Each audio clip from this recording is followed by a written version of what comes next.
Hey, what's going on, guys? Welcome back. Welcome back to another live installment.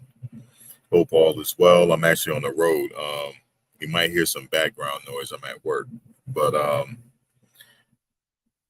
I was thinking about this game yesterday, and it just ran across my mind. I'm like, something. It's hard for me to unpack this situation. Now, my question I have is Oregon just that good, or like, because usually when I look at football games, like usually when you have a breakdown in protection like that, it's like that's a problem. Like, it's definitely a problem. I mean, he got sacked the last game, right? And I don't know if this situation can be corrected in a week. I don't know because when they play USC, I expect him to get sacked even more. Um, that USC defensive line is no joke. So if you can't protect him against Oregon, how are you going to protect him against USC? And if you can't protect him against USC, you might as well give him the L now. And I'm looking at the offensive linemen. You know, they all transferred in, obviously, except for the center. The center was with Colorado last year. And I'm just looking at the personnel, the ones that transferred in. I'm looking at their stats from last year. I don't remember them giving up that much sacks. And I'm pretty sure this is new to them as well, as far as the sack totals that they're allowing on Shedeur. I know they're looking at each other, scratching their head as well. I watched a lot of the Kent State games last year, and they didn't have this problem. So my question is, why is there a problem now? Because Jack Bailey transferred in, um, Savion Washington transferred in from Kent State, and you have a few other players that transferred in. I don't remember them having this problem with protecting the quarterback. Or maybe they just in a conference where the lines are just that good. Because someone told me the difference between, other leagues and the Power Five is the defensive line is really fast. And they're really fast, they're bigger, and things like that. So that I understand. But this situation about protecting Shedeur, I don't think it's going to be corrected in 1 week. Like just based on the way he got sacked, so many times. I was looking at the USC game last night. I saw Caleb, people get sacked. That's a part of the game. I'm not saying that he's not supposed to get sacked. He's going to get sacked every now and then. Even Caleb Williams got sacked last night. Part of it, I think he just bored, to be honest with you. He be doing some stuff in the games. Like one time he was just laying there and just kind of looking crazy. He just bored out there.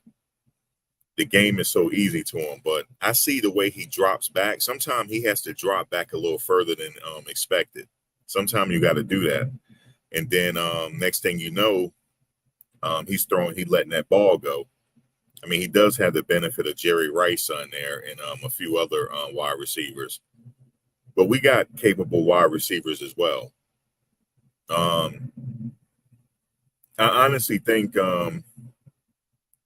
they need the running game. They really do need a running game because somebody was saying that to me. I know somebody that played football on the Power 5 level. I was asking him yesterday, what does he think the problem is and how can they correct it? He said they're predictable. He said, I know when Shedeur is going to throw. And all they got to do is just send the house at him. He said it's not that they can't protect him, but everybody in the stadium know he's getting ready to throw. So it's quite easy to just throw the house at him and hopefully somebody get to him. He said that's basically what they were doing. He said they were just throwing blitzes and hopefully somebody get to him because the line can't. They can't cover everybody. If you're throwing three people on the blitz from the backfield, and then it's the last. What's the last layer of protection is the running back, and there's nothing really he can do unless he get his Michael Vick on, unless he got the speed of Michael Vick. But he was saying that they're predictable and they need a running game. He said they need a running back, and because he was like, if I'm a linebacker, I know he's getting ready to throw. He said if it's 3rd and 8. If it's 3rd and 8 and they haven't established a running game yet, I know they're going to throw. He said, even if they run and they beat us, that's okay. But we know that they're going to throw. So they're going to just throw, they're just going to send the house at them. And that's what happened yesterday. It's not that the offensive line can't protect them. It's just that they under extreme pressure because there's more than one person they're throwing the house at them. And they know that all you have to do is rattle Shedeur, and they're taking out the game. All you got to do is rattle him and get him and break the pocket down, and he's not going to be able to get it to his receivers. That's more than capable of taking it to the house. He was like, the suggestion is they need a running back. They need a running back. They need a big running back, and they have them. They have Savion Wilkerson, they have Hankerson, and they have Alton McCaskill. Now, I don't know why they didn't start Alton McCaskill. I really don't know. Is he still hurt? Are they not sure about him? Let me just say this real quick. This is another thing that this is not coming from me, just to let you guys know. I didn't play Power 5 football, but my friend did. I have friends that did. And they said that the question is, are they not sure about him? Why are they not starting him? Because, see, we're looking on the outside in. I don't have any privileged information in the inner workings of that team. I don't know why he's not out there, but I know every single game they played, he has suited up. So he's letting us know that he's ready. Now, we all know what he did at Houston. You cannot deny that. He did that at Houston. You got to give him a chance. And then he said that you got to give him a chance to knock off the rust. Now, he might get out there and he might lose a few yards. You got to give him a chance, though. You got to give him a chance to get the rust off of him and let him out there. You got to give him a chance. Now, I know that was said in this, some of the coaches said, well, it depends on how you practice during the week. It's depending on if you play or not. So is he not having is he having a bad practice? Like, what's going on? Because sometimes, like, what is he? That's what we don't know. There's a lot of questions here. Something went wrong here. And I think it's obvious that we're pinpointing what's happening here, because the reason why I think it's not the offensive line is because they didn't have this problem at Kent State. Yes, the quarterback got sacked at Kent State. Quarterbacks are going to get sacked, but not like this. Not like this. Okay, I mean, like, what's going on here? Like, you need a running game. You need a running game. I don't care if the offensive line can't open up a hole. I was looking at the USC game last night, and number 0, they have 2 good running backs. It was one play where he didn't go through the hole. He just stepped to the side and went outside and then and went big yards. You got to let Alton get that opportunity. You got to give him an opportunity to get that rust off. And if he wants to play, I'm not sure why he's not playing. But y'all need a running game, because if y'all don't get a running game, the whole crowd know y'all throwing. That's what happened yesterday. Oregon is not that good. See, now they're high on their horse. They think that they're like the best team, right? They're an okay team. Okay, I'm not taking nothing away from Oregon. They're an okay team. But we did not establish the running game. We did not. We did not implement that run. You got to give that running game a chance. I mean, are you guys just gonna just pass? Is that you guys' solution? You just gonna pass? Because if you do, I don't even have to be a good coach. I just send the house at you. and just hope somebody get to Shedeur. You know, you guys got to get the defense guessing. You know what I mean? And that's what was told to me, because I was like, what exactly is the problem? Is the offensive line just that horrible? Or it's just the other team, they don't care about you beating them. They just going to throw the house at you. So if you guys don't establish the running game against USC, it's going to be the same result. And I'm just keeping it real. It'll be the same result. You guys are going to get blown out. It'll be the same result.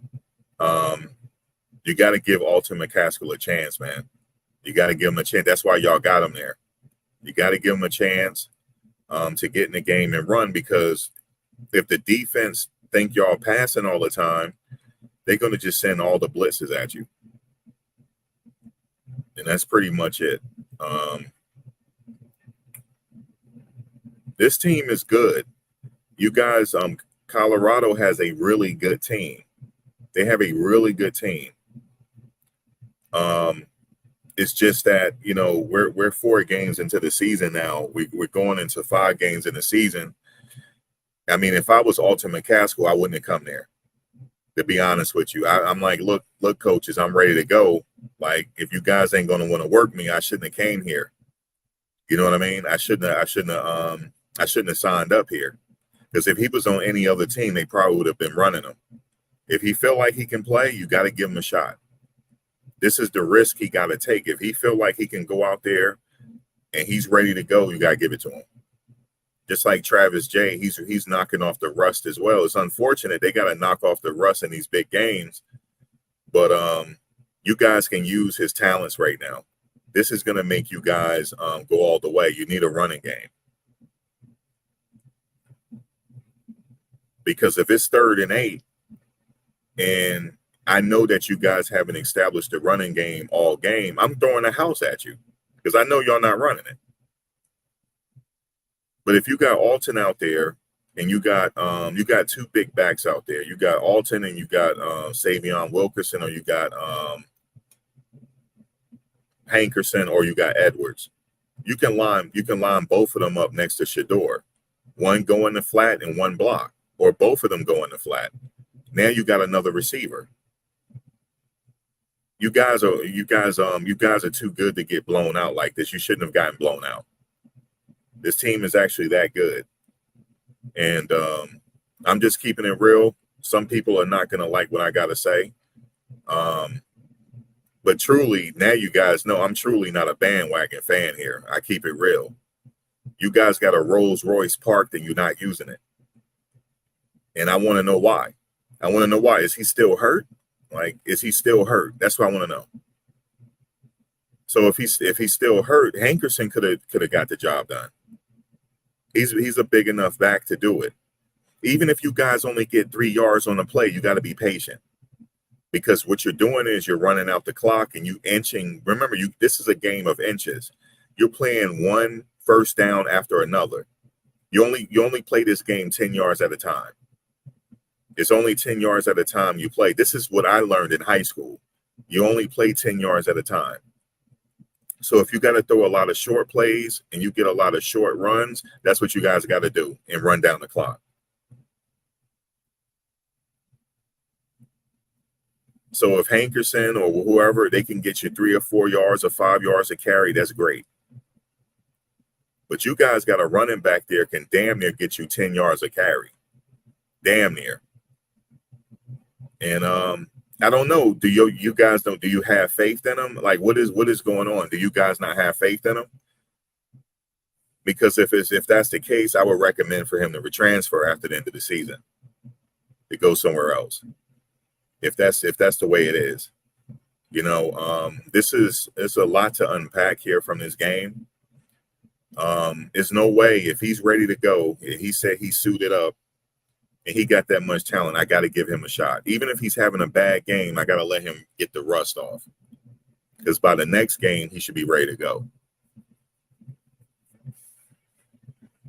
So you guys need a running game, man.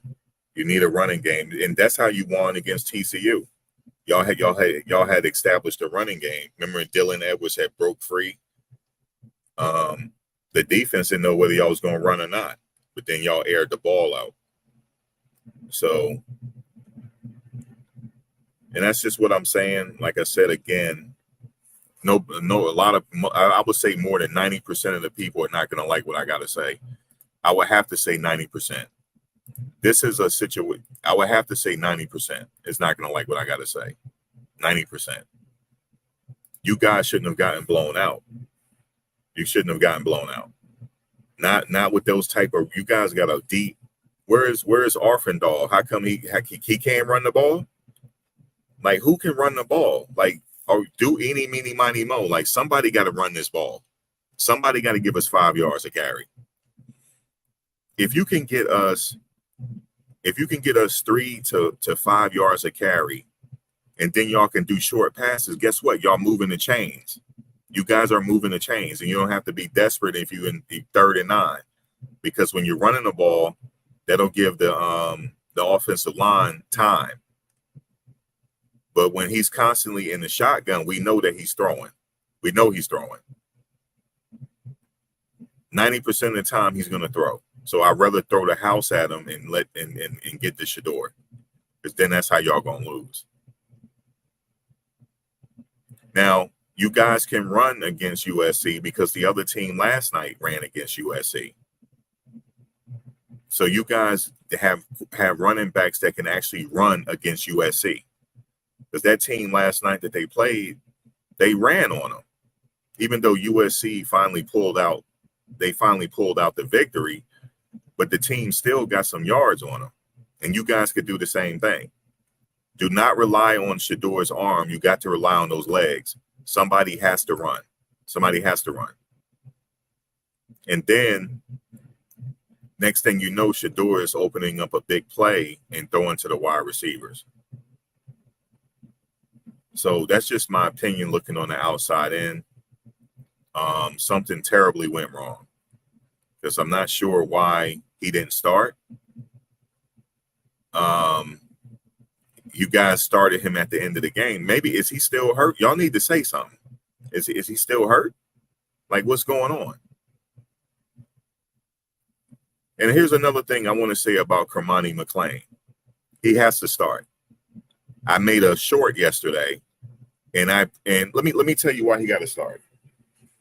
And I know what people are going to say. What do I know, right? Watch this. Hold on.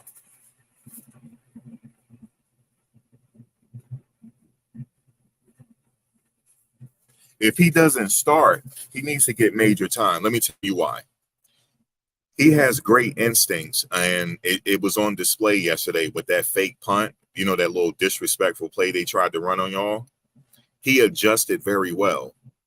And not only did he adjust very well, big man just knew that he was going to stiff arm him. But what did Kermani do? He ducked the stiff arm and got his ass. That's instincts. There's something that God has given him. God give him that. A regular player would have got stiff arm.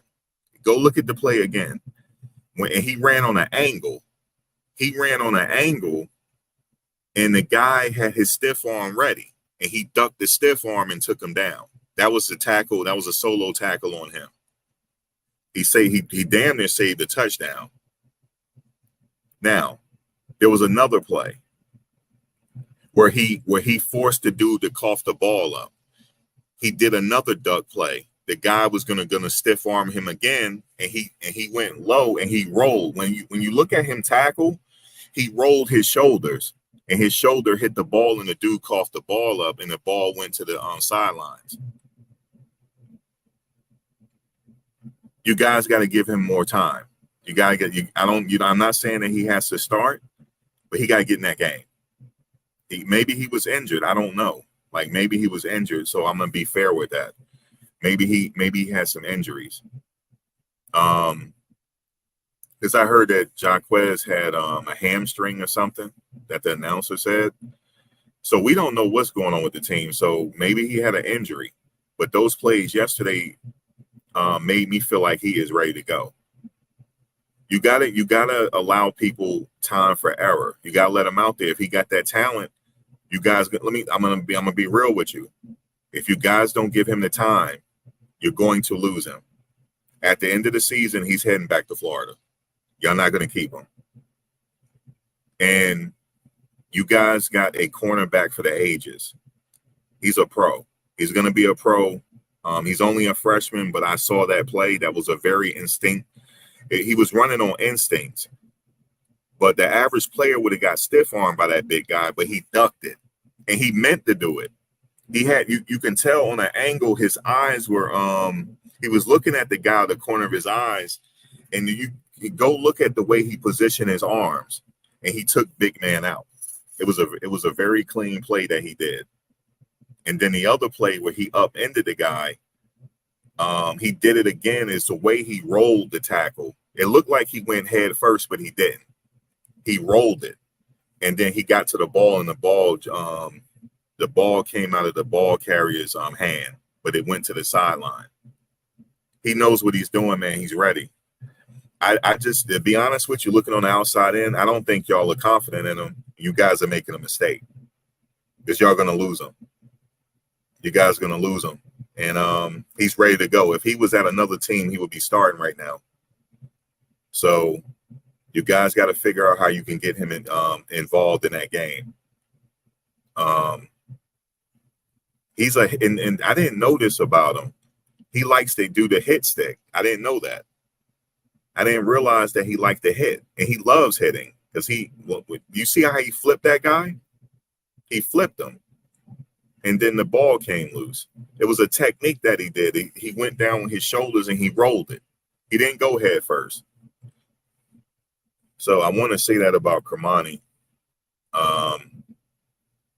This man was labeled a 5-star for a reason. You guys gotta premiere him in a game, man. You gotta get him out there. There's something about him. You gotta get him out there. You can't be perfect in practice every play. He's gonna get burned every now and then. You can't hold that. Okay, well, he's getting burned here. We can't start him. Y'all gotta get him in the game because you're gonna lose him. Coach, you're gonna lose him. I see what his sister is saying. Coach, you're gonna lose him. Because she's on Twitter and she's being very vocal. You're going to lose him. You're going to lose him. And he's quiet. He's a quiet person. And I'm afraid you guys are going to lose him.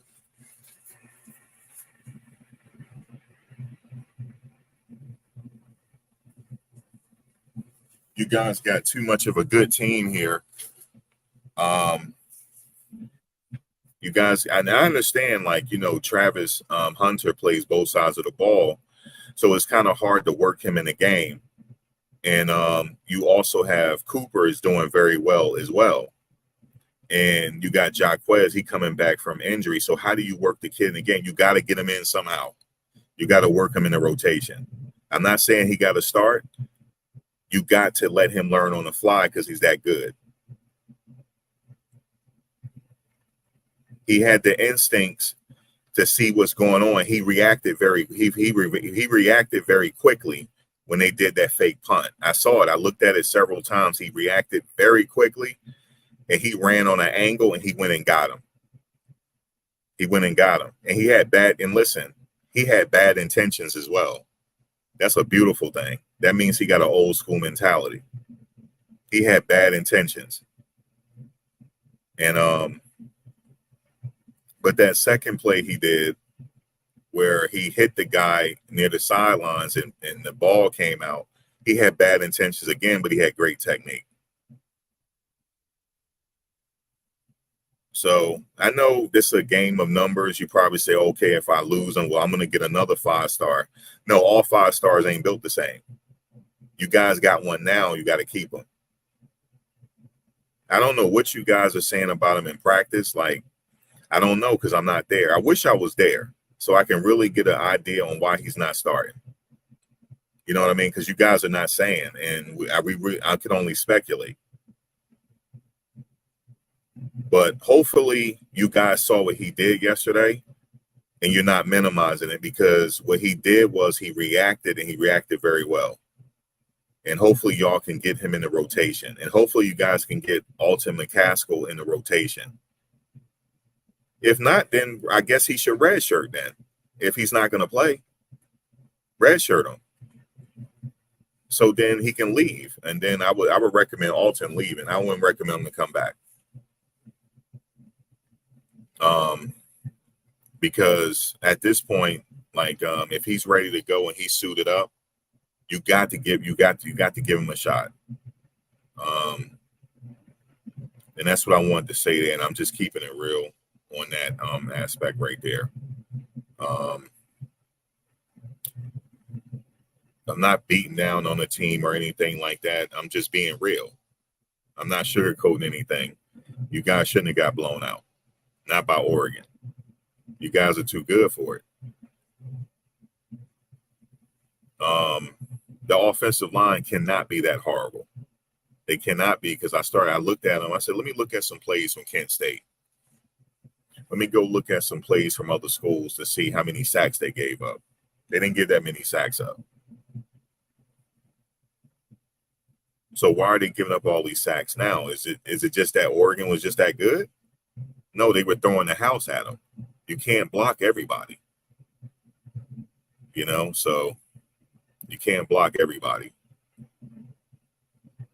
If I'm sending two linebackers, or if I'm sending a linebacker on the blitz, and I'm also sending one of the safeties on the blitz, you can't block us all. You're not going to be able to block us all. There was a few plays where the left and right tackle just got beat. I saw that as well. It happens. They I'm not saying everybody's Orlando Pace. Everybody's not Orlando Pace. But they got beat. It was a couple plays where they got beat. It was just good technique right there. So, but if you guys can't establish the run, then it's going to be the same result against USC. It'll be the same, if not worse. So, obviously it sucks that Travis is not out there because he got targeted. That was a targeting hit, even though the ref didn't call it. But that's another thing I want to say. You guys got to be careful with the flashing the watches. That gotta stop. I'm gonna tell you why. In the Colorado State game, when right before the game started, when they were warming up, when Shedeur was going back and forth with somebody, he was going back and forth with that Muhammad guy. I didn't know that. And I saw that look on Muhammad's face. He probably had in his mind, I'm going to take you out this game. I'm going to get you. Because the helmet hit was nasty. It looked like he wanted to break his jaw because his helmet went straight to Shedeur's jaw. That was out of hate. I can't read that kid's mind, but that's what I see on the outside. And then he rammed his helmet and Shedeur head into the ground. He wanted to take Shedeur out the game. And I guarantee you it was going back from that jaw-jacking incident. At this point, I would just play football, fellas. I would play football at this point. You guys are going against some football players that eat ramen noodles at night. Everybody don't have the same NIL evaluation. You're going against players that live in dorms. I was always taught as a young kid, you got to bubble on the humble. A lot of people don't know what that term means. I don't have time to explain it. But you should bubble on the humble. Everybody out here is not going to be happy. You got haters out here. Okay. And Travis, they were in a jaw-jacking incident as well. They wanted to take him out the game, and they were very successful. And here's the thing. This is how I know that was hate. The coach didn't even acknowledge it. Their coach didn't even acknowledge it. He didn't even say my bad. They probably gave that kid high fives in the locker room. And potentially that could have helped. That could have lost y'all the Oregon game because y'all needed him out there. I know people are saying 3 weeks, whatever. No, it's going to be longer than that, man. It's going to be longer than that. It's a waiting game. It just depends on how quickly his body can heal. That's what it determines. That's what it's coming down to.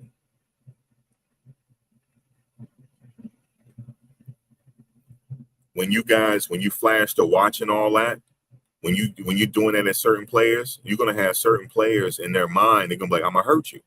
I'm gonna hurt you. If I get away, I'm gonna do it." So do not do it anymore. Don't do it. Everybody know you're blessed. Everybody know you get money. Bubble on the humble. And I know you young people don't understand what bubbling on the humble mean. Everybody wants to put everything on Instagram. Okay, you don't know anything about my life. The only thing you know, I sit here and bump my gums. You don't know if I work. You don't know what I do.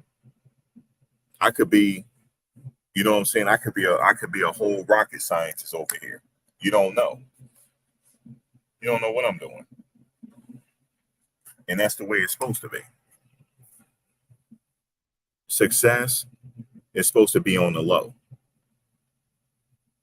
How did Nipsey die? He died because of a hater. That's why he died.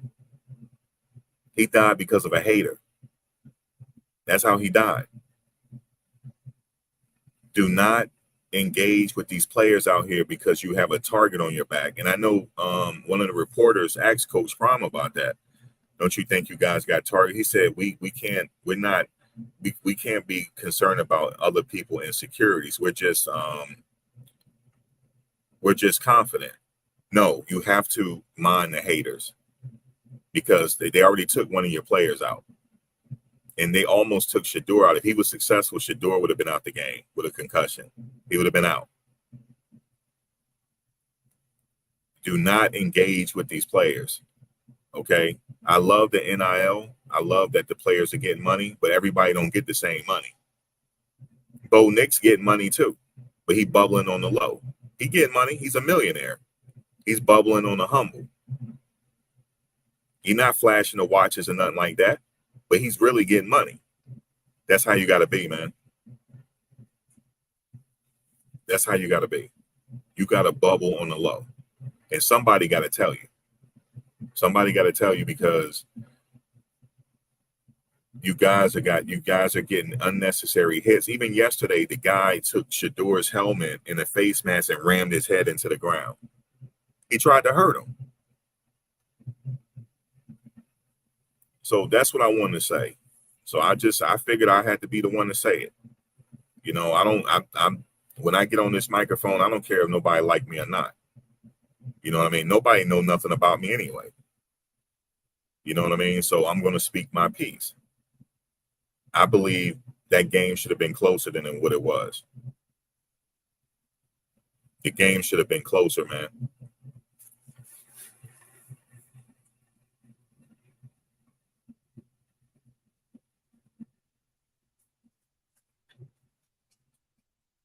I mean, if you guys got that much of a problem protecting Shedeur, what you think USC gonna do to you? Did you see the game yesterday? Did you see what Bear Alexander did? How y'all gonna contain Bear Alexander if y'all had a problem with Oregon? Because USC is better. They're a better team. Caleb Williams was out there being bored. I don't know what he was doing. Then he got hit in the groin yesterday. It was a whole comical situation. And then he went into the end zone. Then he laid out like he was knocked out, but he wasn't. And then he just kind of lost. When he handed off to his running back, it's the way he did it. He do shit to be bored. I think he's bored out there. They fuck up on. I believe he just. I don't know what it is with him, but I can tell he's like quirky. He paints his fingernails and all that. He's very quirky.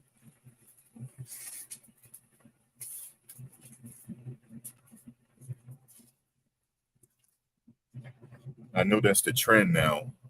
You know, guys are painting their fingernails, so be it. But if you guys can't correct protecting Shedeur, you can forget it about USC. You can forget it. You guys can run against them. You definitely can. Just run the ball, and then let Shedeur pass. You know, he gonna get off. And then it's just going to be a really close game, and y'all should pull that game. It's no reason why y'all can't beat USC. There's no reason. That's it.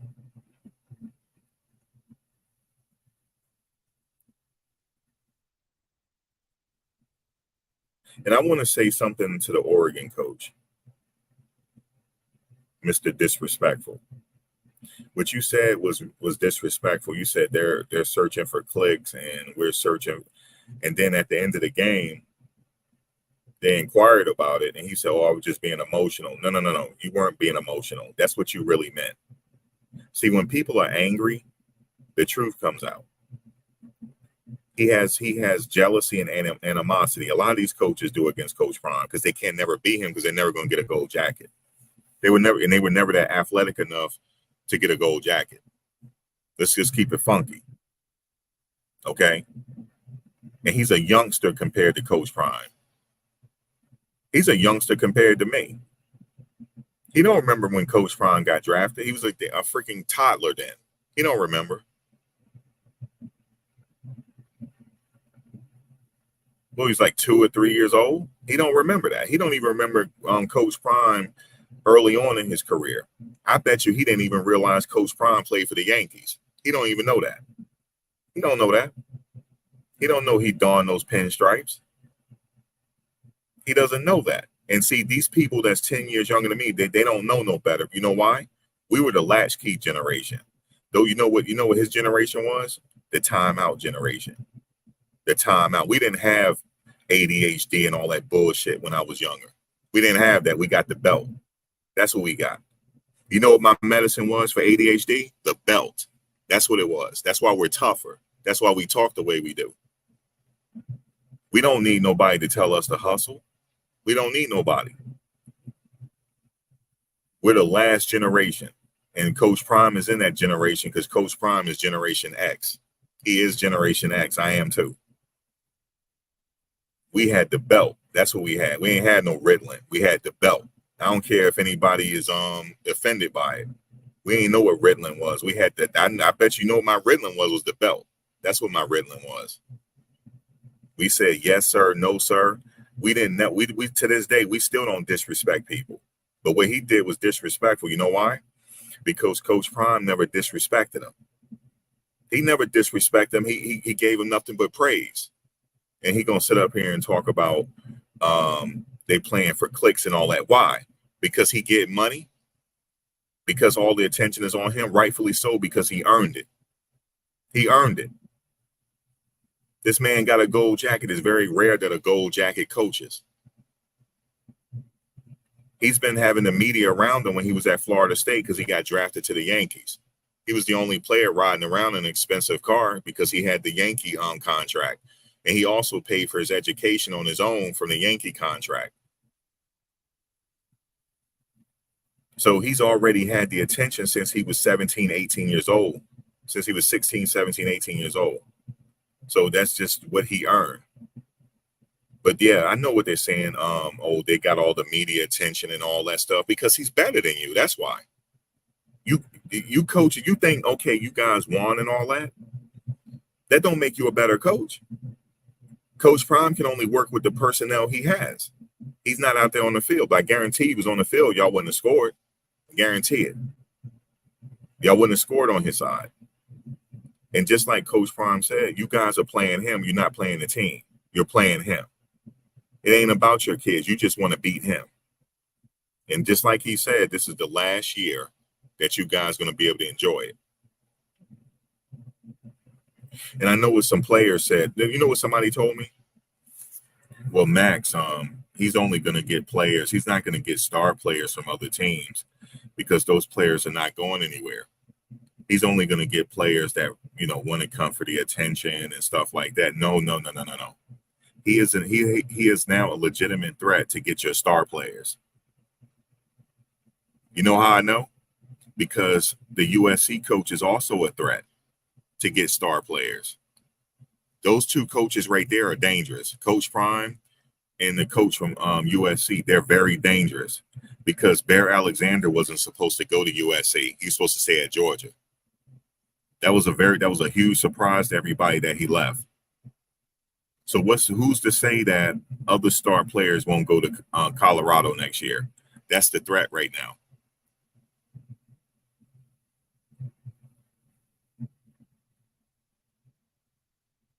That's the threat.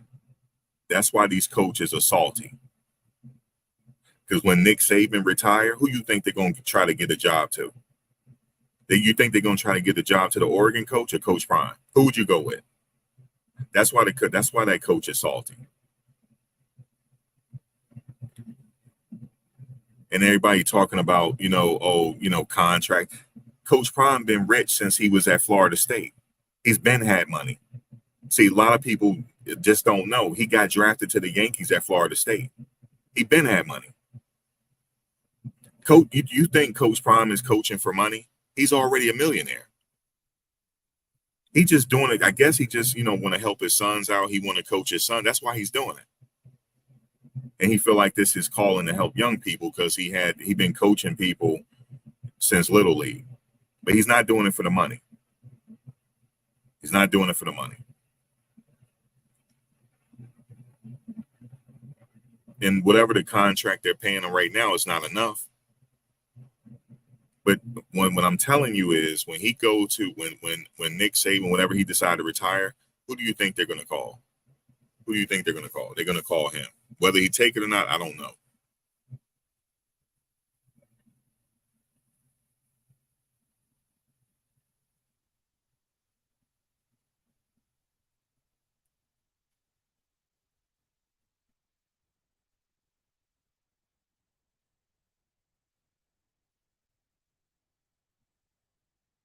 Right. What's up, Namdi? Thank you for the donation. You ain't have to say duh though. See, I'm old school. You ain't have to say duh, but I don't know if you were directing at me, but thank you for the donation. I expected them. I really honestly expect them to win every game. I don't expect them to lose. I expect them to win every game. I don't care about the 7-5, 6-6. I expect them to win every game. But yeah, you will lose some, but you got to aim high. So, but anyway, they're 3-1. They can easily be 4-1. They can easily be 5-1, 6-1, 7-1, 8-1, 9-1, and 10-1. They can easily do that. They just got to fix that running game. That's really it. The running game. That's it. In my opinion. The running game, and that's it. But I know in this day and age, a lot of people, they want to see passes, and a lot of the running backs are really turning into hybrid wide receivers. That's what you see in the NFL. But in this situation, USC has a running game. Just let y'all know. Oh, they got a running game. Did you see it last night? It was on full display. Dip number 0, the transfer that came in. Oh, they got a running game. They got 2 running backs that are more than capable. And they also got that opens up for the passing game. So you got to have a running game. It's very important. But like I said, I don't know why McCaskill didn't start. Maybe they know more than me. Maybe he's not ready yet. I don't know. But when I see a player with a uniform on, in my mind, he's ready. Or tell him to put on street clothes. Because in my mind, I see him there with a uniform on. So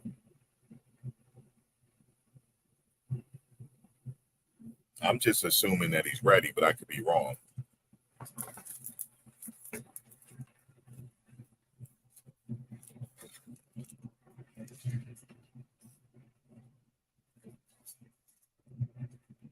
Like when I see him, I'm like, okay.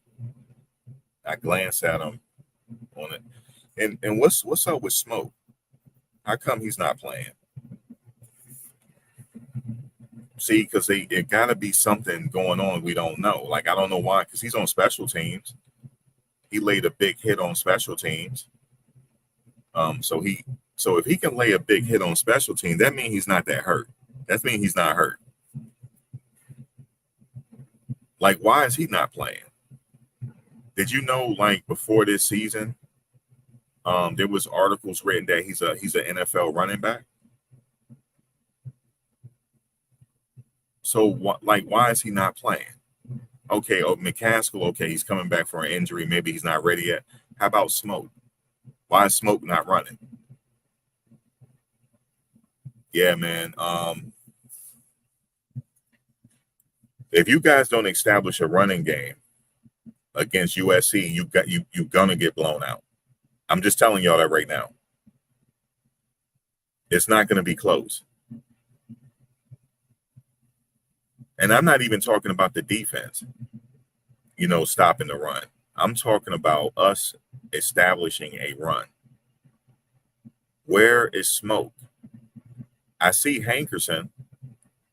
I see Dylan Edwards. But we need some beef runners. We need more. What's up with Smoking them?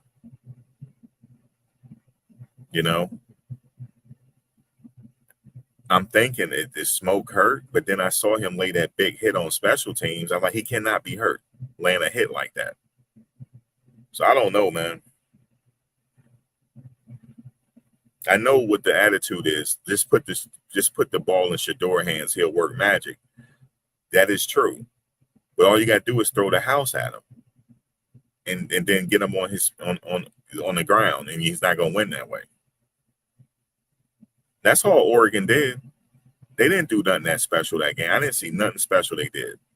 The only thing they did was just throw the house at him. That's all they did. I mean, Bo Nix he's supposed to be that good, right? How come he didn't throw for more than 300 yards?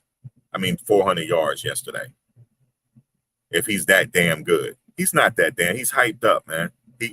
I'd be that good too if I've been there 7 years. The fuck?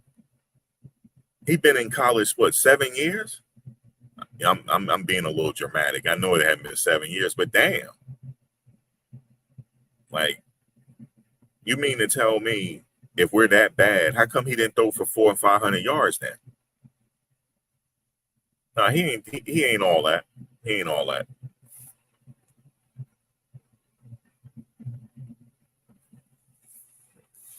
Now Caleb is all that.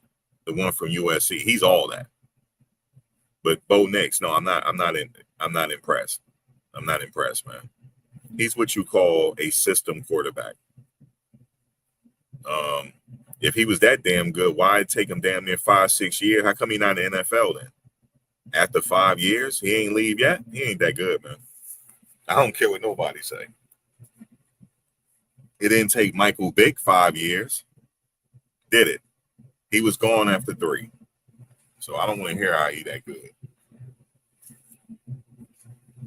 Shit, if he was that damn good, he'd be in the NFL right now. He's not that damn good. So miss me with all this hype with Bo Nix. Miss me with it. I'd be okay if I've been in college 5, 6, 7 years. Shit. Somebody told me he's like 33 years old, man.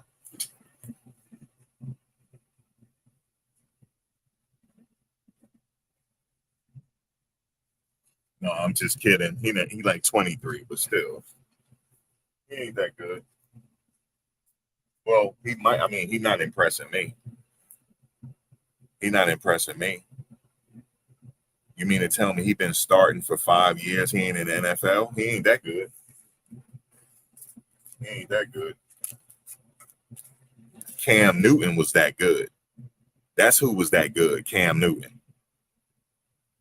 He was so damn good, he got in trouble at Florida, and he had to transfer, and then wind up at Auburn eventually. And he's that good. That's why he stayed so long, because he got in trouble at Florida. He was backing up Tim Tebow in his freshman year. Then he got in a little trouble or something like that, taking computers or something like that. Some bullshit. Then he had to go to community. He had to go to JUCO for a minute, and then he landed at Auburn.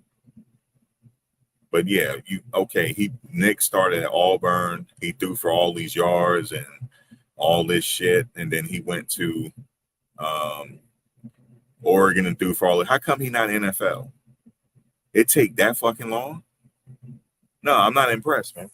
I'm not impressed. I'm not impressed. I could see 4 years, right? You want to get your degree. I get it. So I'm not impressed. I'm not impressed. He do remind me a little bit of Drew Brees. That's because he looked like him.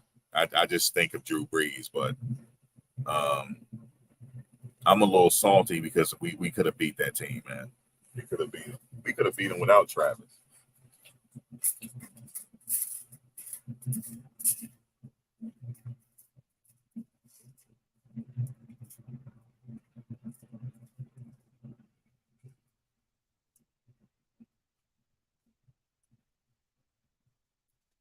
Seriously, if anybody that's listening right now that's privy to the inner workings of the team, how come McCaskill's not running and Smoke?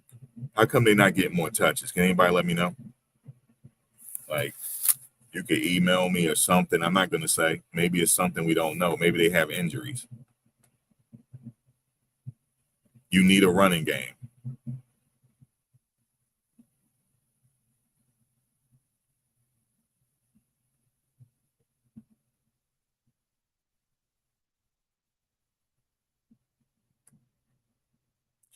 If the NFL is impressed with him, how come he's not there? After 5-6 years, how come he's not there? The NFL is impressed with Bo Nix. That's all that matters. No, I matter. You know why I matter? Because you're sitting here listening to me. That's why I matter. So miss me with all that. Listen, miss me with all that. I matter because you're sitting here listening to me on a Sunday. You're sitting here listening, unless you just like my voice. What you listening to me for then? Yes, I matter. I don't give a damn what, because the analyst, no, I'm an analyst, God damn it. I am a sports analyst. What's difference to me than Stephen A. Smith and the rest of them people? Ain't no difference. It's just more people know him. I've been watching football since I was a fucking kid. I know the deal. It don't take you no 6 years to get to know NFL if you're that damn good. So it is what it is. It didn't take Michael Vick 5 years, did it? So I don't want to hear it. I don't want to hear it. Okay? I don't want to hear it. Shedeur can leave this year if he wanted to. It didn't take him 5 years. He can leave right now if he wanted to. But obviously he's going to come back for his senior campaign because Travis is a sophomore. Okay? If you're that damn good, it don't take you 5 years, period. Minus the COVID year or not. Talking about the NFL is impressive. But how do you know that? I don't see no. How you know that? Yeah, don't sit up acting like I don't matter. Well, don't listen to me then, guys. Listen. I'm gonna give these people the business from here on out. You know, I don't have enough. I got trolled all yesterday. I had to sit there and listen, but not no more. You know what I'm saying? I'm just keeping it real. I want to know what a running game is. That's it.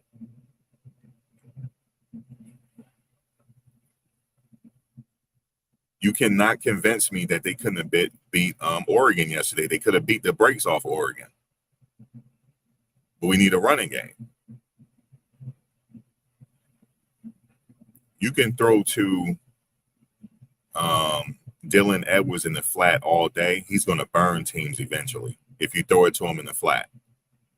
If you throw it to him in the flat, he's going to use that 4.3 speed, and he's going to burn people. He's going to burn people. He's going to burn people. And then let your big running backs go up the middle or create something. Remember, it's a game of inches. You play it 10 yards at a time, every first down at a time. You don't have to go for the big shot all the time. Make it a boring game. Just keep running the ball and then do them short passes and then let Shedeur do his magic. And then we would have beat him. I don't like how that team was acting afterwards, like they all that. No, USC is all that. They're all that. You guys are not all that. And then, look, let me just say this. Here's a rule of thumb. The players was leaving, right? And they were doing the Shedeur sign, you know, with the watch. I don't like that sign anyway, but rule of thumb is, if you're going to do the sign, make sure you have a watch on, man. Don't do the struggle sign. If you ain't got no watch, don't do it. Okay? Just take your ass to the locker room and enjoy the game. Enjoy the victory. Sitting up there doing, how you gonna do the watch sign and you ain't got no watch sign on? You ain't got no watch on. But anyway, that's just me being petty. Oh, I was salty yesterday at the game. I ain't gonna lie to you.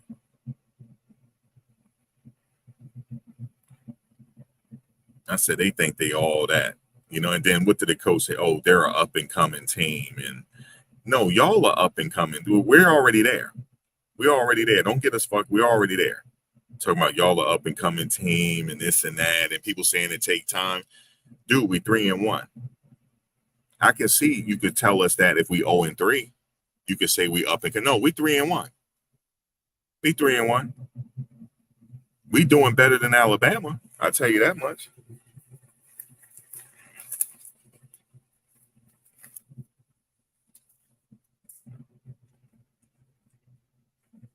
We're doing better than Alabama. I tell you that much right now.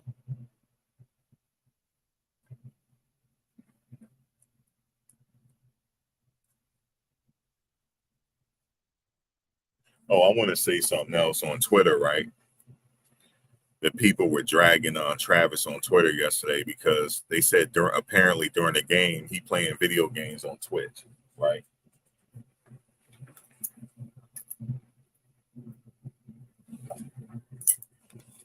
He's playing video games on Twitch while they get blown out, right? Well, what is he supposed to do?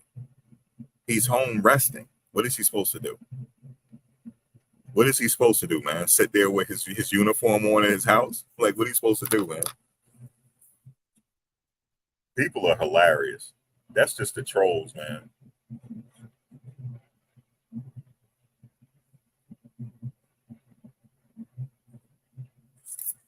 I just found that for him to be trending like that, that was hilarious.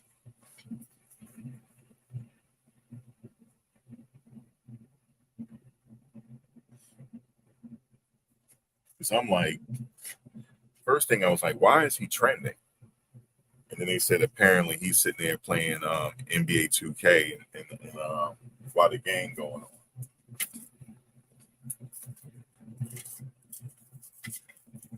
That's why I say, man, in this world, we got a bunch of NPCs, man, that's front like they're human. Just like if he's home recovering from an injury, what are you supposed to be doing? So if you want to go live on Twitch, let him do it. Let him make money. At least he can make some money while he recovers. Oh, I think differently, man. I don't know.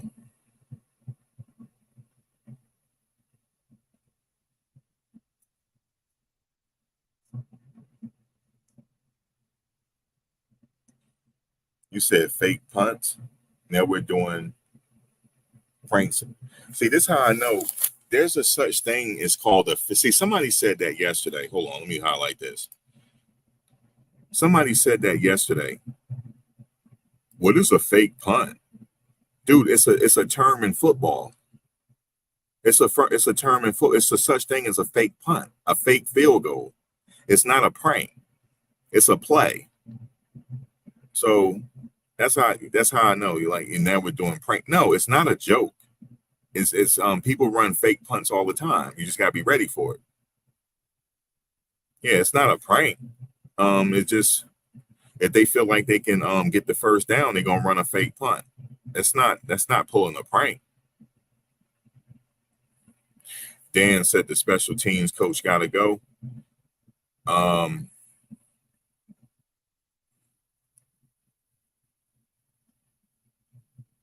I don't know. I don't know. The special teams wasn't their issue yesterday. It's stopping the run and protecting Shedeur was the issue.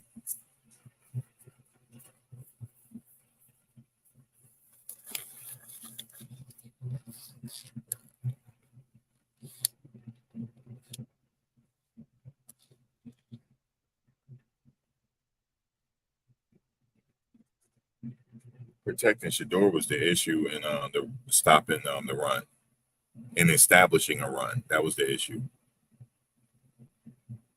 They could get to a bowl game, but they got a few things to correct first. They got to establish the run, and they got to find a way. The secondary is not the problem. Their secondary is pretty good. You got Shiloh, Trevor Woods. You have Silman Craig. You have Jaquez, Travis J. Their secondary is not the problem. And they have Juju Johnson out there. He's really good. Mainly, their problem is protecting Shedeur and establishing a run. Everything else will fall into place. You said you thought Chance Main. No, he's at the other school now.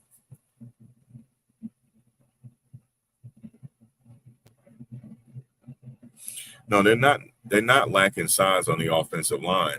They got two players that's 6'9", 6'10", over 300 pounds. And they have other players at the guard position that's also 300 pounds. No, they're not lacking. Van Wells is not small. Did you see him trotting off the field? He looks small to you? No, he's not small. It's not that they're small. Shiloh led the team in tackles yesterday. He's doing very well.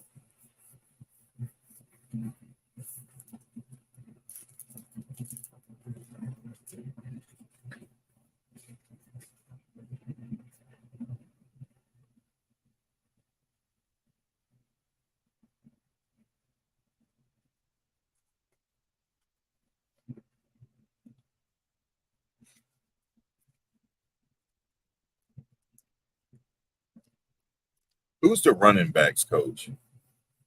That's a question for the running back coach. Why are you not playing Alton McCaskill and Cavassier Smoke?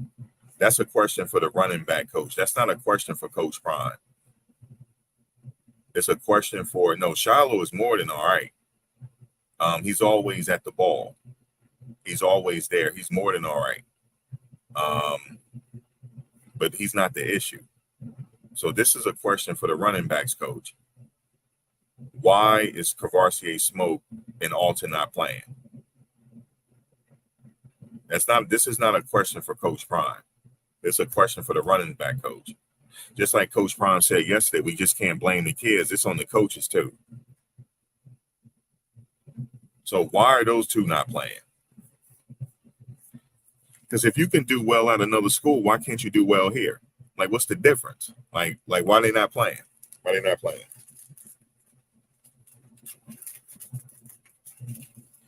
Do anybody know that question? Maybe somebody here, you might be a parent or something like that. Can you let us know now? Like, why are they not playing?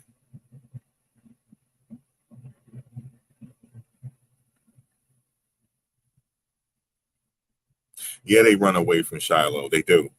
They don't normally throw. It's because he's always at the ball. Yeah, we do need Hunter, but we need to run. We need to run as well.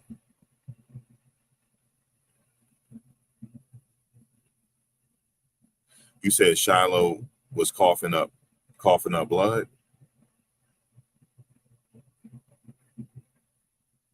I coughed up blood many times playing football. Also, I got hit where Travis got hit at. And it was when I went to the bathroom. I'm not going to be graphic with you, but I had to go to the hospital. That toilet was red. I peed blood before. That toilet was red. It's not a pretty sight. Sometimes, you know where it happens? Getting hit in the kidneys. It could have been a play where he could have fell the wrong way. He could have got hit in the kidneys. It happens. I've done it many times. But I went to the hospital, though. The kidneys nothing to play with. The liver is more resilient, but them kidneys ain't nothing to play with. Yeah, he probably took a kidney shot. A kidney shot will make you see red in that toilet. Put it that way.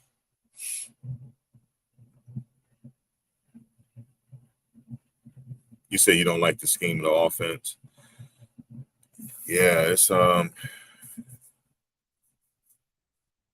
I'm not saying this to put the coaches down. Because they might hear this and be like, man, what does he know? What does he know? I get it. Like, I'm not an expert, but I just have one question. Why is Alton not playing in Cavassier Smoke? That's my question. Are they injured? Like, I mean, well, I know what's the name coming off an injury, Alton McCaskill, but how about Smoke? Maybe he's coming off an injury. It could be injuries. So I'm not saying that you don't use Dylan Edwards. You got to use him. There's many ways you can use him. Use him in the flat, use him as a receiver. You got to use that speed. So he got to be on the field too. You know what I mean? And I know Charlie Offendahl, he's on special teams. He's on special teams.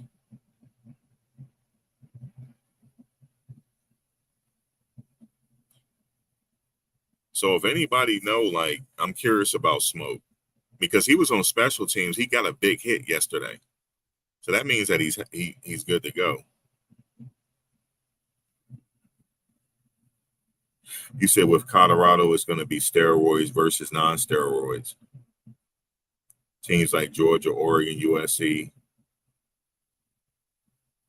Yeah, I honestly believe that too. I honestly believe that a lot of these players on that stuff.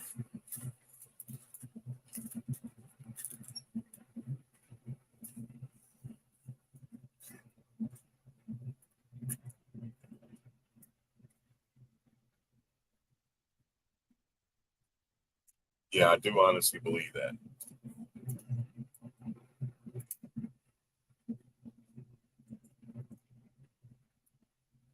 And believe it or not, this started as early as high school. Because when I was in high school, they were doing it.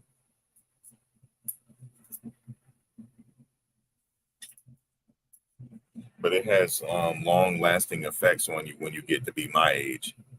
I know a few people passed away because of it already. Especially if you don't go to the right person to get your some people take testosterone. You got to know when to cycle yourself off testosterone. You got to have a professional around to know when to cycle yourself off and know when to use it and not to use it. But yeah, I do believe there's some testosterone going on. Treatment. I can't prove it, but yeah, I believe that.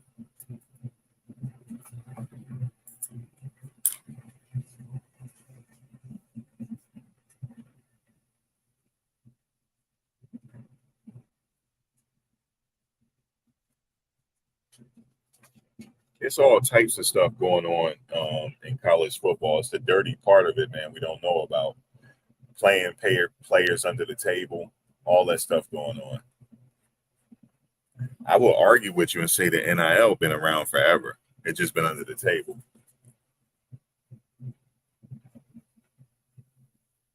You see what happened with Reggie Bush.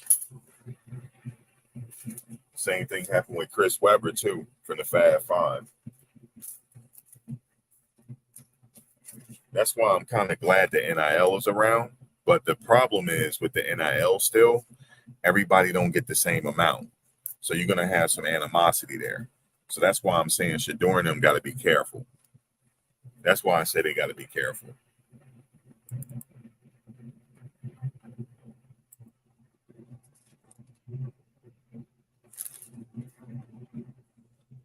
And, you know, everybody don't get the same NIL evaluation, and everybody don't get the same attention from females. All of that breeds animosity and jealousy.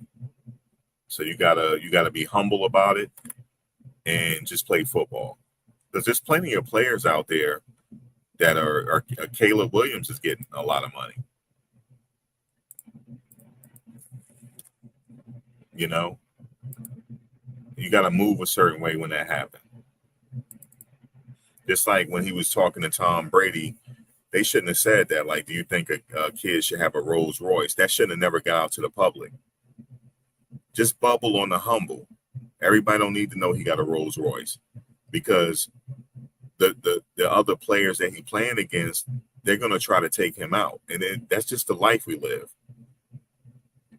They're just going to try, especially if he's like jaw jacking back with him, showing his watch, they're going to try to take him out, man.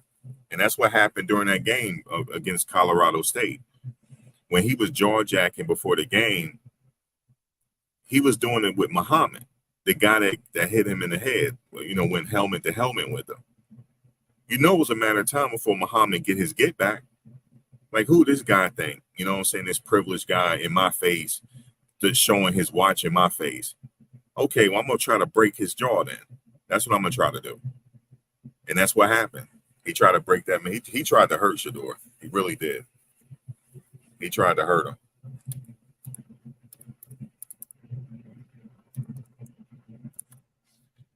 If I was his OG or whatever, his dad, like, look, man, you can jaw jack and all that stuff, but don't flaunt. Don't do none of that. Don't do none of that. Because, son, everybody is not rich that's playing football in college.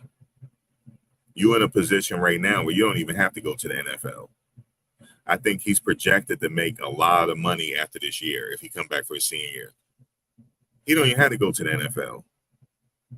If I'm making $5 million a year, no, let's say if I'm making $8 million a year, I'm gonna go. Wait, you know what? I might have to take that back about Bo Nix.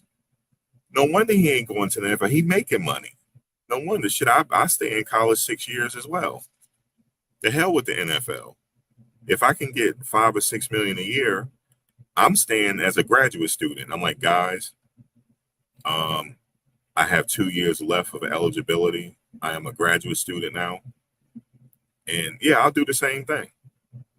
There's no guarantee. There's the Caleb Williams' dad said there's no guarantee that he's leaving. He don't have to leave the NFL. He's already getting money. He already got money.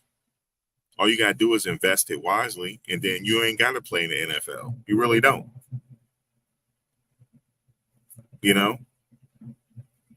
These players are a lot smarter now. They're like, shit, what I got to go to NFL for?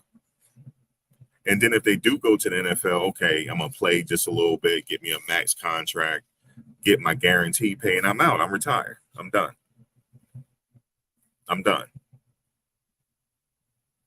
Things are a lot different now. They got things at their disposal that we didn't have as players back in the 80s and 90s. Shit, I'll get my graduate degree too. And I'm on scholarship. I get a graduate degree out the deal. And I'm guaranteed 5, 6, 7 million a year. I'm not going to the NFL. I'm gonna stay to my senior year. Or I'm gonna be a 6-year senior or whatever. So I can't knock Bo Nix. I had to take that back. Because he get money too.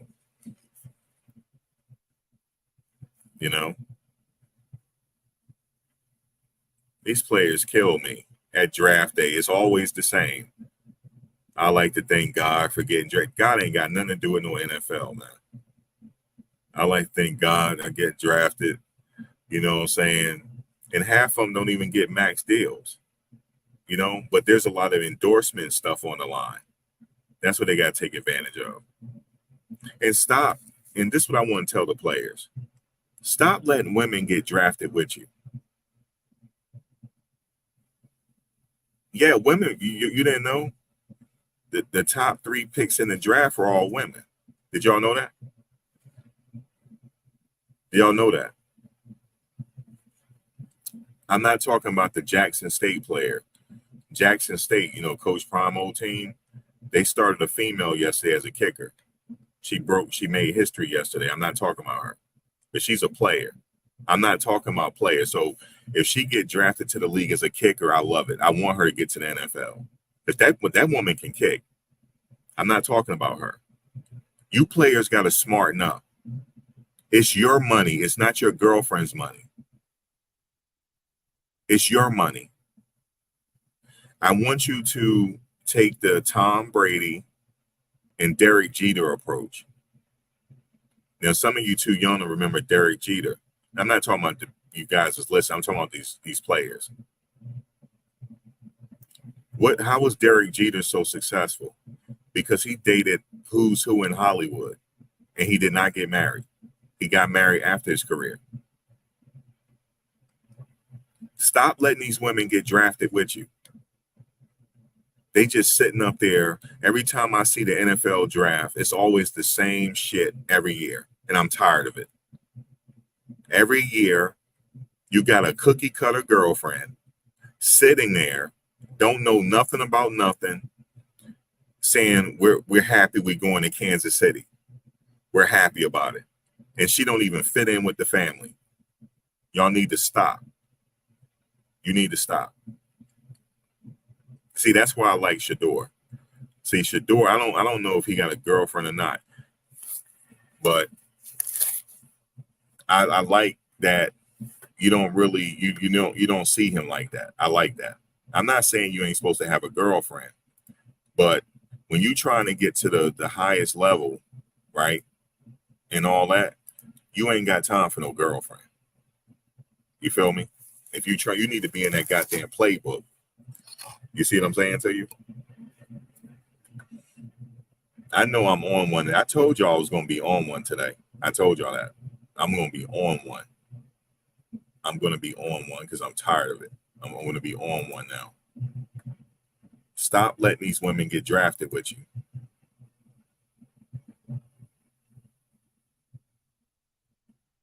Every time I turn around, oh, we're just so happy we're going to Kansas City. We're just so happy. And they all cookie cutter. They all look the same.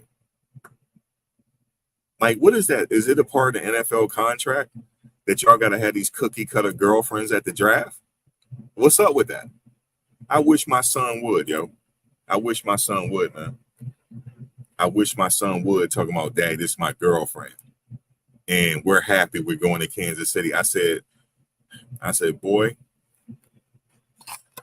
I wish I would. Let me tell you something. I wish Shedeur or Shiloh would be at that draft with a cookie cutter ass girlfriend, talking about we don't even know her from a can of paint, and she talking about our success. No, it's his success.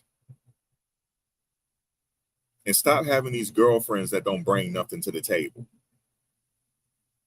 Because them looks fade after a while. So stop sitting up here and having these girlfriends that don't bring shit to the table.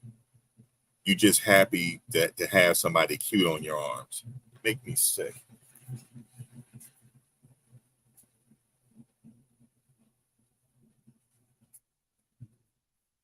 I don't see some of your girlfriends. I don't see some of them. You lucky I ain't your uncle. You're lucky. Because I would sit up here and tell you about yourself. You sitting up here, got this girl, don't even bring nothing to the table. You know who get on my nerves? That Mahomes' wife. Patrick Mahomes. Oh, his wife get on my nerves, yo. Oh, she get on my nerves.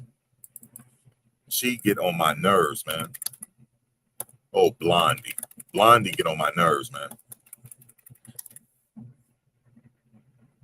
Blondie get on my nerves and his brother. They both get on my nerves because they don't bring nothing to the table. Like, what are you there for? We're there to see your brother. We're not there to see you. We're there to see your brother. So stay in your place, man.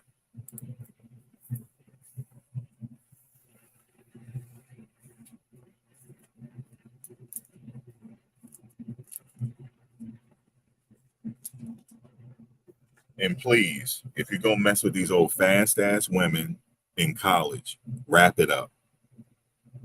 Wrap it up. Okay? Wrap it up. I'm tired of you guys sitting at the draft with a cookie cutter woman at your arm. You worked this hard just to eventually give her half. That's what's happening. You work that hard because look what they do. It's always the same thing. Okay, we get drafted, or I gotta hurry up, and I'm not gonna get into it because then it's gonna be I'm not gonna get into that. I'm not gonna get into all what they do. But at least do what Tom Brady did. You know what I mean? Or Derek Jeter. because you know the top three people to get drafted is always women. They benefiting, not the players. It's crazy.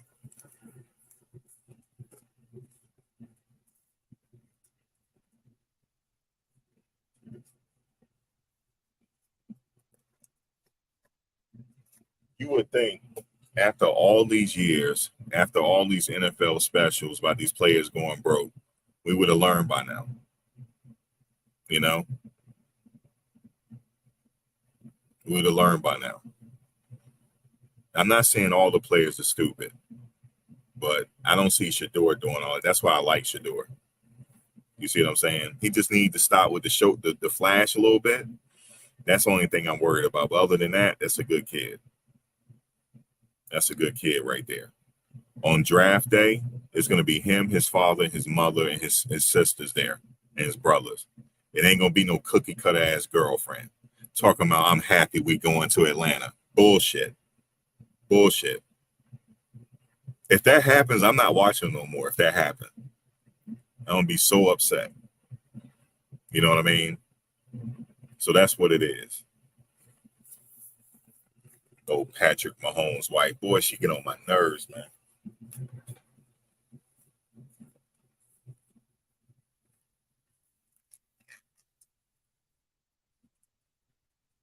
She get on my nerves. You said Storm Reed go to USC. The media will be messy if she's there. Who is Storm Reed? Oh, that you talking about his ex? I don't know if he's still dating or not. You talking about Shedeur's ex? I don't. Is that her name? Y'all know them cookie cutter ass girlfriends. I'm just the one that's gonna say it. Yeah, Brady marries a woman with some money.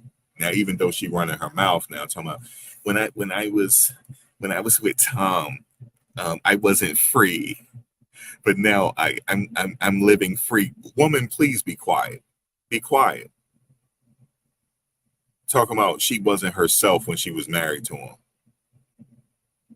You know why? Because he was in that playbook. That's why I like Tom. You know, you can't tell me nothing about Tom. That's Tom terrific. That man stayed in that playbook. You see what I'm saying? He was chasing greatness. And she married a football player. You see what I'm saying? He didn't let nothing stop him. He's like, I'm gonna be in that damn playbook. That's what I'm gonna do.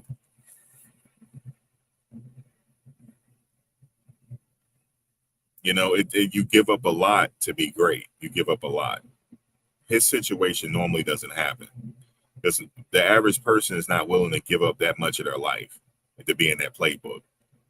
But he did.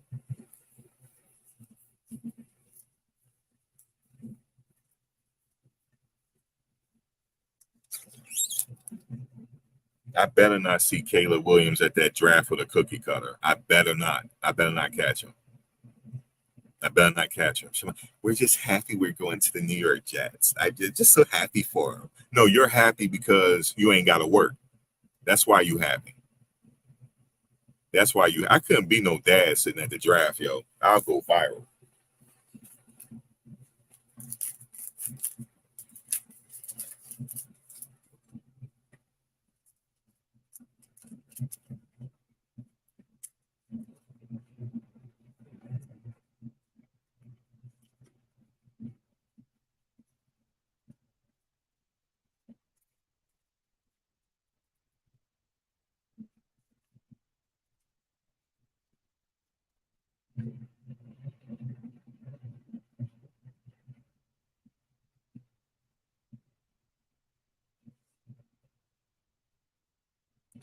You said it's hard for non-steroid teams to beat steroid teams. You know, that's something that I've been thinking about.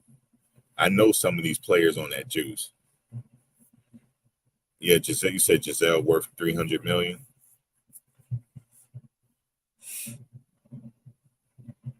I mean,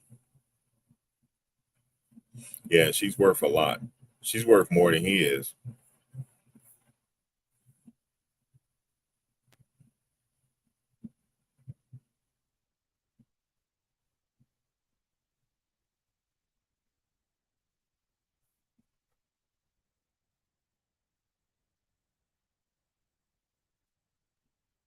Anybody want to come on? Let me just do the invite thing.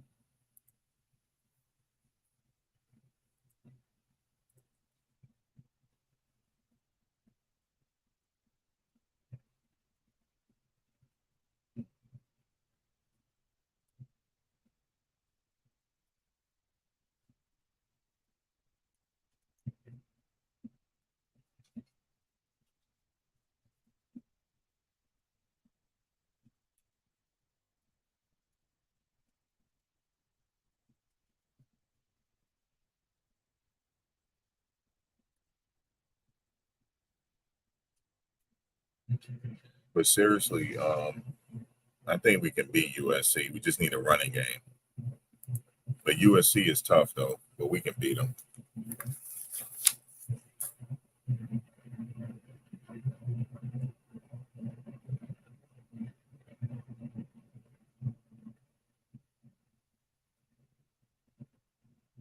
You said Travis is very childish. Let me see this.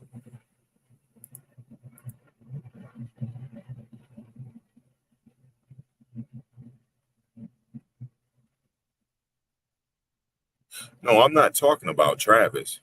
I'm not talking about Travis' relationship. I'm not talking about him. He don't have a cookie cutter. I'm talking about the football players with the cookie cutters. I'm not talking about him. Travis and they got their thing together. I'm not talking about Travis.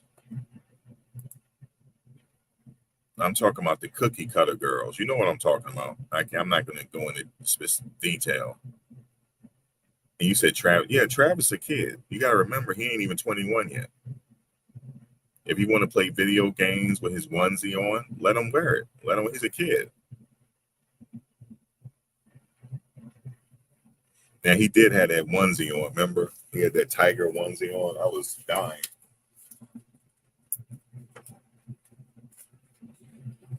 But he's a hell of a player. Like I have to overlook the tiger onesie. I got to overlook it because he's a dog out there. So if he want to wear his little tiger outfit, because both of them, him and his girlfriend, they got matching onesies. They both like wearing onesies. So shit, Caleb Williams paint his nails. I got to overlook that. He paint his nails. So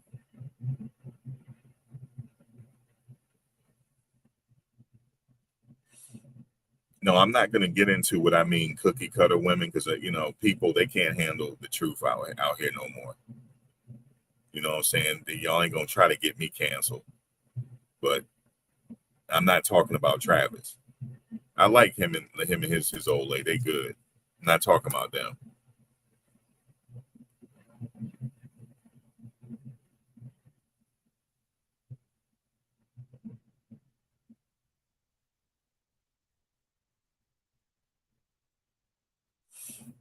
No, I know Travis ain't gonna help us against USC. He's healing up.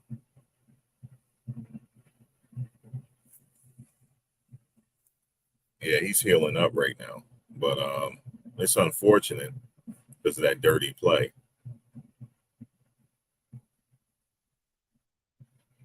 But like I said, hands off with these cookie cutter women. Hands off. Do not target Shedeur, please. I can't really get into detail what I mean by cookie cutter, but what's his name got a cookie cutter. I'm not gonna get into it. I'm not gonna get into it right now. Hold on one second. Let me put my earphones on. Let's see. Audio.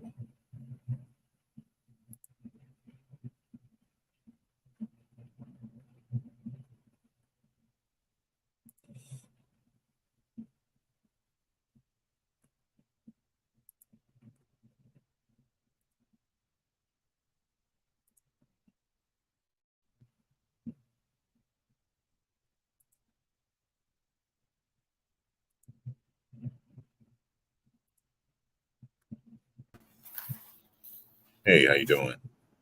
Hey, little brother. Hey, How are you? not too bad. Just sitting up here kicking it.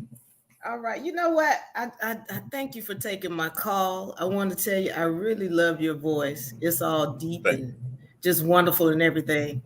And I I love your appreciate it. show. Thank you. So thank you for bringing me Thanks. on. I hear you talking about the game yesterday. So I kind of wanted to chime in with you if that's okay. Sure. All right. Are we live? Yes, we are. I just have the Give me one second. I have the let me take the picture off. There we go. Okay. With your beautiful face. Thank you, Where you at? Okay, it's Virginia. gonna be live. Okay. Uh yeah, so listen, one of the things I love about Coach Prime is that he's always so positive. And by the way, my name is Diva Laree. So Nice to meet you. Max, pleasure to meet you. So yeah, I was just one of the things is I love about Coach Prime is he always finds a way to turn something negative into a positive. He finds the light in it. So I love the way he said at the press conference yesterday, he said, y'all better get me now because this is the That's least right. talented team I'm going to ever have. So I thought that was funny. But when I watched this game, just briefly, some of the things that I saw, and I do want to talk to you about. I want to go back and forth, but a couple of the things that I saw is that they didn't adjust. One of the things when we're watching sports, you have to be able to adjust to situations, and the team that adjusts the fastest is the one that tends to win. You know what I'm saying? Right. And so when I saw uh, that first drive coming with Shedeur, I saw that they were trying to come out shooting where Shedeur was throwing first, and I didn't understand that. And then they did it, over and over again, and they're going three and out, and it was like they never adjusted. So that was the thing I didn't understand. I know that the running game is weaker, but at least attempt it. Because one of the things that I find is that when you have a running game, it opens up things for everybody on the field. So, for example, if there is even some attempt at running, then the linebackers that are trying to rush, they got to pull back because they got to respect that, oh, there might be a run and we need to get ready. But Right. if they know that you're not running, well, they're going to rush. And that's what they were doing. So there was no pulling them back because they know there's no running game. So it was like Colorado was a one-trick pony. And that's what needed to be adjusted. I get it. And then they brought in Alton McCaskill in the fourth quarter. Seems like what did you see that part? It said he was gaining almost 6 yards a run. Yeah, he didn't get a chance to get warmed up because unfortunately the game they didn't have no more time. But Yeah. you got to give him time to get warm. But I don't know, I don't know why they didn't give him a chance to start. Yeah. Like I like Dylan Edwards, but I like throwing to him in the flat because he Right. has that legitimate speed where he can Right. burn the outside linebacker. Right. I haven't seen him And break a line yet. I haven't seen him yeah, break, well, maybe once or twice, but most of everything he's done is on the outside. The other thing having a running game does is it helps to eat up clock. All right. If they're 1, 2, 3 and out, and then the defense is right back on the field. That's not fair to the defense. You know what I'm saying? It's not your offense needs to take time off the clock because time of possession is huge. In most games, right. the team that has the better time of possession, that's the one that wins. And so they haven't been That's right. winning at that side. So I'm just saying, just all around the field, again, we knew they were going to score. We knew that Oregon was going to come in and score. Okay, great. Well, we better score. So for my thing, it was like, y'all better play this every possession like it is overtime with 2 minutes left, just like that. And that come in with that urgency. And the fact that they never adjusted, never got any kind of attempt at a running game until fourth quarter, it was disappointing. But again, like I said, they are building and they're going to the next level. This next team, I haven't researched them. I had researched Oregon. What I was unaware of is their strength. They got they got another level of strength that I've never seen. So you Right. mentioned something about the juice. Yeah, I don't know for sure. Somebody in the comment section said that some of these players on the juice that's been happening for many years. I personally wouldn't use it because of the long lasting effects when you get in your 40s. But yeah, some of them possibly. I don't know what the NCAA is about testing. I'm sure they have some type of testing protocol, but some of these players just have the God given ability though. They're just strong. Um, Tell me your thoughts about the defense of our Colorado. defense. Yes. Um, we have okay, so I'm looking at our linebackers. We're more than capable there. I'm not sure how many reps Demoy Kennedy received in this game, and we also didn't see too many reps from Brendan Gant. So we're good at the linebacker position. It's just that we're banged up. Now Okay. the defensive line, Yeah, the they defensive did get to they did get to Nix eventually, but we got a penalty off of it. So we have Jordan Dominic. He's very capable on that line. line. Yeah. We don't have the best line in the country, Right. but we have enough to win. Yeah. I Yeah, want to we say definitely have more than enough. I did want to give a shout out to that defense because my thing was, can you step up? And I'm going to say, I think they stepped up. Now, the thing is, why do I say that? Because they actually got to the ball faster. In other games, they weren't even there. It's like the somebody's coming from the backfield and they just running straight through. Nobody was ever there. But I saw Right. them getting to the ball faster. However, they get there, but they couldn't bring this guy down, or several of this, especially number 0. What is his name? Bucky. Is that Bucky Irving? Yeah, Bucky Irving. They couldn't bring that guy. There's 4 or 5 people on him, and he is still running. So, Yeah, I guess that's another level of strength. That's, it's like, okay, really? So, yeah, yeah, it's really okay. But I wanted to give a shout out to the defense because I did see that they stepped up. But again, the biggest thing I would say when they get that running game in, and also, beef up the defensive line a little bit. Even now, just get the running game in. It's going to help out a lot, especially with defense. And then the other thing is the mentality. They want to go down and score quickly. At some point, we got to learn, let's do a hurry up offense, but still eat up the clock. Because the best thing is, look, they held them to 43 points. I know that sounds crazy. Like, they held them to 43 points.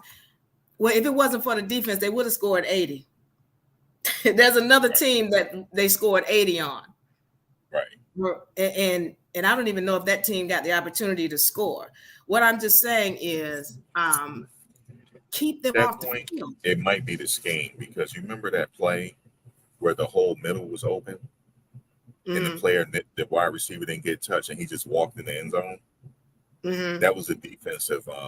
There was something wrong with that scheme right there to have that field wide open like that. You're going back to coaching, and Yeah, I it's totally coaching. agree. Yeah, that's the coach on that. Even Coach Prime said it. He said it's not all the kids' fault; it's the coaches. I totally agree. And so Yeah. that was the other thing when I was talking about going back to making adjustments. Shedeur is trying to figure out, okay, how do I get this ball here, and how do I get my people open? Let me hold on to the ball. Whereas there should have been some kind of adjustment where it's like, okay, look, we got to do something different. So right now, all of these other teams, they have been watching Coach Prime. They got film now. They got his number. Oregon had his number. Yep. And so you got to be able to adjust when you see that they know who you are. Well, let me switch it up. I didn't see that yesterday. Right. So those are just some of the things that I saw. That one play where I forget I went back and it was because I went back and watched the highlights. It was one play where the left, not the direct middle, but the left middle going towards the left side, that whole area, there was a huge gap there. There was no safeties. There was no one around. And that's the formation. That's a problem with the formation. So that's on the coach. Yeah, I totally agree. So, and you're good with the X's and O's. I hear you. And so my thing is, well, somewhat, you know the schemes. You're good with the schemes because I've listened to you, and I really appreciate the insight that you bring. And just for me, just looking at it from a standpoint of recognizing how these other teams are coming at Colorado and the fact that they're studying hard, well, they don't have a choice because everybody's putting it in their face. They're putting all of the numbers in their face. So if you know that, we've got to get to the point where, hey, we got to switch it up. And that's a coaching thing. Yeah, Oregon, they did what they had to do. Like basically what they did was, okay, they haven't established a running game. So when it's a situation where you're like third and 8 or third and 10, 90% of the time we're going to pass it. So they're just Right. going to take a gamble and throw the house at Shedeur. Right. And that's what they did. Well, you know what? I'm going to tell you, when I was watching the game yesterday and I saw those first 2 drives, how Oregon was really just running over Colorado. When Colorado got that stop, I was really so happy for them. But as before that snap took place, and I recorded my reactions, I was saying they better watch out for a fake punt, because I would do a fake punt here, because of the simple fact that if I were Oregon, I wouldn't have any respect for Colorado. And I was like, if that happens, they are going to be so deflated. And that's exactly what happened. What's that? You know who caught it? You know who caught the fake punt? Truth, Kermani, he caught it. He was on it immediately, because I went back and watched how I was just, when I watch certain plays, I zero in on specific people, because that's what Coach Prime is going to do now that he get back home. Mm-hmm. He's going to look at the film and he's going to zero in on a few people, and he's going to know exactly what went wrong. So that's why they said by next season he should have fixed all the problems, because he's an analyst. He's the ultimate analyst. He did it at Jackson State. Mm-hmm. So he's like, okay, we did this wrong. But on that particular play, Kermani caught it. And not only did he catch it, he caught the guy on an angle. Mm-hmm. And the guy in his mind, okay, I'm about to stiff arm Kermani so I can get another 15 yards. No, Kermani ducked the stiff arm with a technique and brought the guy down. Mm-hmm. It was beautiful to watch. Okay. He's Kermani is well coached on a high school level. He's well coached to do that kind of technique. And another thing I saw on him, there was another play where they tried to get a first down, and he took the guy down in a certain way, and then the ball came up the guy's hand. That's a technique that he learned. And I think he need to get some more reps now that Travis is out. Yeah, and I'm happy to see that he, finally made his way into a game. I'm happy to see that. Let me ask you a question, because Alton McCaskill, it seems like something other than his injury might be keeping him out of the game, or making Coach Prime hesitant about putting him in. That's what I got when he mentioned Alton McCaskill. Because somebody said, is it great to have Alton McCaskill? He said something to the effect of, no, well, he was just in the fourth quarter because we were losing. We were getting our butt kicked. So it didn't matter. We just put him in. Did you get that type of feel, or maybe it was just me? Yeah, like that's what my question was. I'm not privy to the inner workings of the team, so I don't know what's going on. Mm-hmm. But more than likely, if it stays like this year, he's leaving. I wouldn't recommend him to come back. I would recommend him to transfer and go somewhere else. What makes you say that? Because okay. So if he's not playing, if it's a situation where they feel like physically he's not ready, I could see that. But he's suiting up every single game. Alton is telling me that he's ready. Because if you're suiting up every game and you're eager to get in, you're telling me that you're ready. Mm-hmm. Maybe it could be something else. We don't know. That's what I'm saying. It's almost like it's some kind of personality or conduct issue. Something different than just he's hurt or he's not ready. It's something different than that. It's something more like, I'm not appreciating this energy that I'm experiencing. You know what I'm saying? Same thing he said. Did you remember when somebody asked him about Cormani? They said, well, will Cormani McClain start? That's why I was surprised to see him in the game. And Coach Brown said, no, we got other guys. And somebody said, well, what's stopping him from being in the game? And Coach He Brown said said, him. If I was Cormani, I would take him out of there after this season and go back home. I think he originally got he's originally supposed to go to Florida State or Miami. I would go there. I would definitely. This might not be a good fit for him. Why is Sometimes some it could be the coaches. It could be an issue with he's having with the coaches. It could be, I don't know. He seemed like a really quiet kid. He seemed like he stayed to himself. That might be the issue too. I don't know, but I'm only looking on the outside in. When I saw those plays yesterday, I see a player that's more than capable of being out there helping you win. So, like, I would, if I was his family, I would have an evaluation at the end of the season, and I would probably take him out. If I was his dad, I'll probably send him to Florida State or Miami. Why would you be I would get him out to have him leave though? Is it possible that he needs to grow a little bit? They're not telling us. They're not telling us what the issue is. Like, so I would like him to in the press conference to elaborate more why he's not playing. Is it, when you say it's him, what do you mean by that? Right. Is it his technique? Is it that he's showing out in practice? What is it? I would like to know what it is. And I agree with you, but my thing is, it's not that it's nothing wrong with Coach Prime or the coaches. It might not be a good fit. Okay, that's so I would, if I was his dad, I would be evaluating whether this is a good fit or not.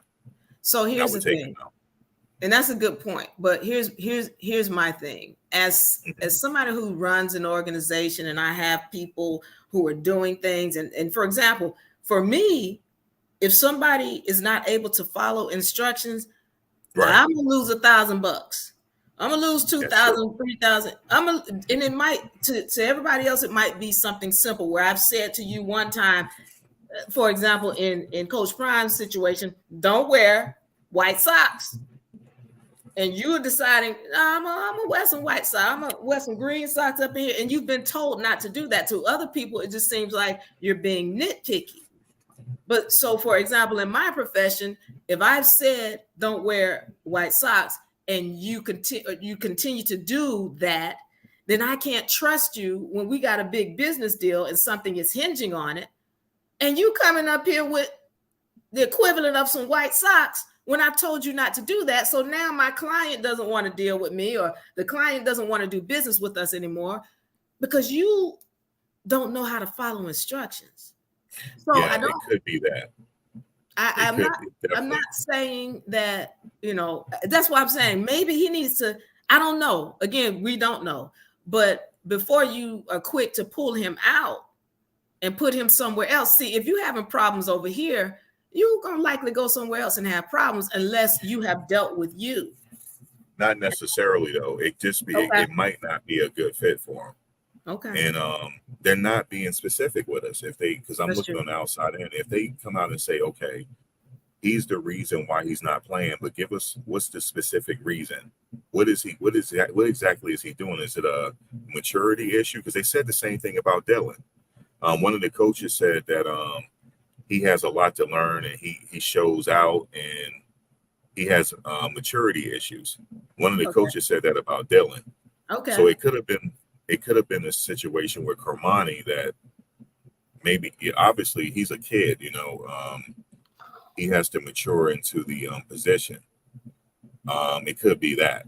It could be a situation with that, but they're not being specific.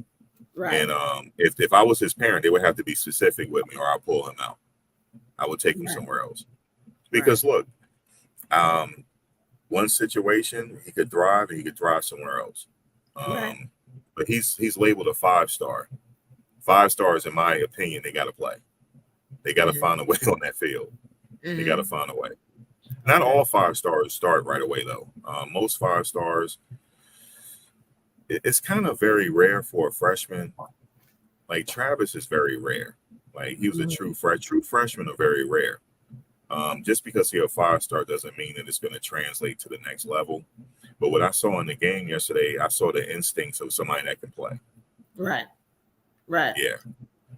Okay. Well, what I wanted to know as far as this coming up game. What are your thoughts? Have It'll you be had the a same chance to result. study the other team? It'll be the same result. Yeah, If they don't establish a running game and they can't protect Shedeur, USC will run 60 on them. Would you agree that a running game would help with Shedeur's protection? Yes. Okay. Because if you have Alton McCaskill or Dylan Edwards to his right and left, if they got to pick up a block, let them pick up the block or let one slip out to the flat so Shedeur can have an out. He can throw it to the flat and pick up yards. Because this is a game of inches. All they got to do is play it 10 yards at a time. Yeah. They don't got to hit home runs every play. Just 10 yards at a time. Can you tell me, because Oregon last week or before the game was ranked, I think, number 17? Yes. And then something like that, I think 17. And then Colorado was number 21, right? Or was Shedeur 21? 21, 22. They went to 22. All right. So now, what is this team here coming up? What is their ranking? I'll tell you right now. USC is let's see. I think they're higher. They're higher than Oregon. Okay. So here's the thing. With Oregon, what was disappointing is just that Colorado did not give themselves the opportunity to be in the game because they didn't adjust. And didn't have a running game. They need to you don't have any, you got everything to gain by putting in a running game or trying to establish that, and then taking time getting down the field and eating up the clock as opposed to trying to, I'm going to go 40, 50 yards right now on this one play. That's what I'd like to see. I'd like to see them be very methodical the way Oregon was against them. Oregon wasn't really, they took maybe 2 shots down the field at most. When I was watching, I don't remember them taking a whole bunch of shots down the field. I only saw like 2. But what they were very happy to do is to eat up the clock. So if Colorado's going to give me 7, 10 yards here, we're going to take it. You're going to give me 15 yards here, we're going to take it. We're going to run it because we know you can't stop us. That's what they need to be bent on doing in this game, being willing to take the time off the clock and please give the defense opportunity to breathe. I give it up to the defense because I saw them step up. Nah, they didn't, they didn't take them down every time. They still missed some blocks, but I saw them step up. And so USC is ranked 5, but number 1 in the conference. Yeah. So I just give yourself the opportunity. And if you want more protection, we know we're not going to get some extra linemen in here between now and next game, but can we at least install some kind of running and be set a very, matter of fact about how we're going to run. Be matter of fact about it. They got to respect. Coach Prime is going to fix it. Coach Prime will definitely fix it. He's going to talk to that running backs coach. He's like, look, what's the deal? What do we need to do? Where are my running backs at? I'm just speculating on how he will handle it, right? I don't know how exactly he's going to handle it, but he did say in his interview that he's an analyst. He's analyzing everything. He said he's analyzing the coaches as well, because he said it's not all on the kids. So he's going to look at that. And he also said he got to analyze the special teams as well. So, and Coach Prime, you might as well say he should be the special teams coach because he made his bread and butter in special teams. Yes, yes, sir. So that's close to his heart. The special teams is close to his heart. Yeah. So he already know what the problem is there. I think he does. Excellent. Well, Max, I want you to know I really do appreciate what you do. I hope I can catch up with you sometime. If you have an email or something, or how can I get in touch with you? Oh yeah. You can. I'll. Let me see. Yeah, Max V World at was Buffs Nations Daily at gmail.com or Max V World Media. No, Max V World at gmail.com. I'll leave it in my about section on this page. You'll see it. Okay, good. I'm gonna hit you up. I'm yours truly, Deblerie. It's been a pleasure. I hope we can chop it up again sometime. Diva Laree, I appreciate you coming on, and I try to get on when I can. I don't have a lot of, I just try to. I'm in between right now, so I like to go live, but I appreciate you coming on, and yeah, Thank you for hopefully I'll having me. catch you next week. All right, yes, you will. Talk to you soon. All right, take care.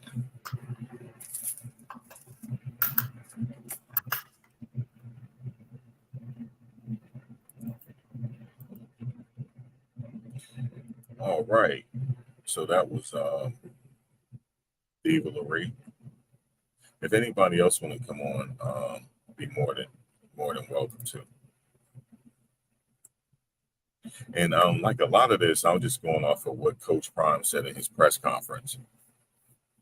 He said he's going to be analyzing what's going on. It's not just the kids' fault on what's going on. You got to put some of it on the coaches. So he'll fix it eventually. Because I don't think the offensive line is that terrible. I think something just went horribly wrong, and they'll figure out what it is. Something went horribly wrong. They're not that bad, man. And I kind of feel bad for the offensive line because they feel like it's on them that he got sacked so much, And I remember before the season, I was bigging up a lot of these players that was coming there, man, because they're quality offensive linemen. I honestly don't think it's not just offensive line. No. I just don't. I think if they get that running game, they'll be a totally different team. And I don't know. I can only speculate why Alton is not playing. I don't know. I don't know why he's not playing.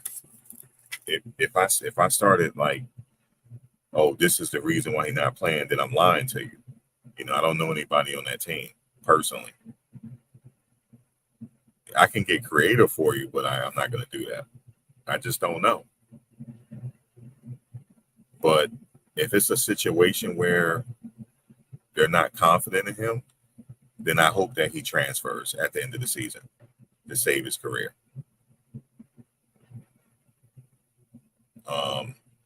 If it's a situation where they just don't feel like he can do it, then I would recommend for him to go somewhere else. And he'll flourish somewhere else. Sometimes it's just not the right fit. But I would be the first one to say, you got to leave, bro. And I would tell Carmani the same. You got to go. Sometimes it's just not a good fit. It ain't no knock on the coaches. It's just sometimes maybe it's something with him and the players. Maybe there's something else. Maybe he don't feel comfortable there. It could be anything. But I would recommend both of them to leave. I would recommend Smoke to leave. Who else? Yeah, I would recommend people to leave, man. If you're not going to use them, you got to leave.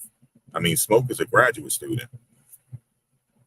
I would at least be playing him, unless he's banged up.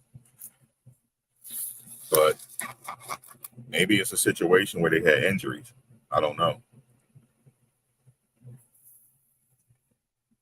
But if they don't have injuries, and if it's just that the coaches are not feeling them, then I would leave, just like Shedeur did. Because believe me, they can use Shedeur right now too. Imagine if they had, say, Shedeur on the team, man. Imagine if they had one tight end on the other side and had the other tight end and worked the other tight end. And then they had two solid tight ends. Because he's really a hybrid, just like Mikey is. He's a hybrid. He's a big wide receiver, but he has wide receiver skills. His situation, it just wasn't a good fit. That's why he left. It had nothing to do with football. It just that it wasn't a good fit. That's why he left.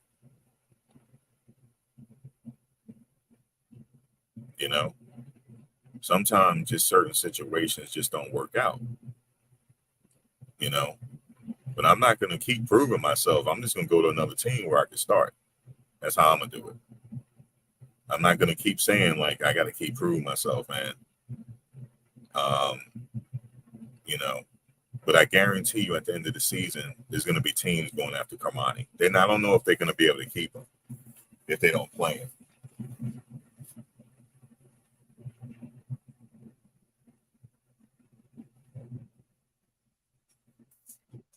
You know, there's going to be a situation where it's going to be up to him at that point.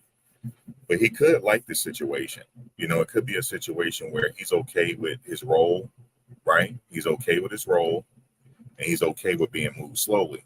But I don't think so, because the way his sister is responding on Twitter, I don't think that's the case. I wouldn't think anything of it if his sister wasn't commenting.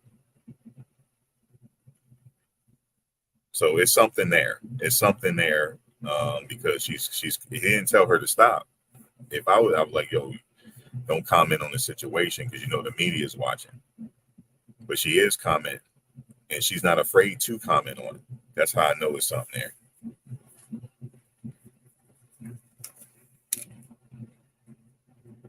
I even saw a well-off media tape where his mother and them, they were at practice watching him. They were on the sidelines. So this situation, I can see at the end of the season, it's going to be a big program come. They're going to offer him a bag, and they're going to try to get him. And what I saw yesterday is the way he made those tackles and stuff. I think he need to be out there. I don't know about starting, but he need to get some rotation. You don't know. He could be a showstopper. We need him. We need to find out. The only way we're gonna find out is the game. We're not gonna find out in practice. We'll get a glimpse in practice, but we'll see what you made of when the lights is on. That's when we really find out what you made of, when the lights are on. You know, I can name a player right now that's in the Hall of Fame. He's talking about what about practice.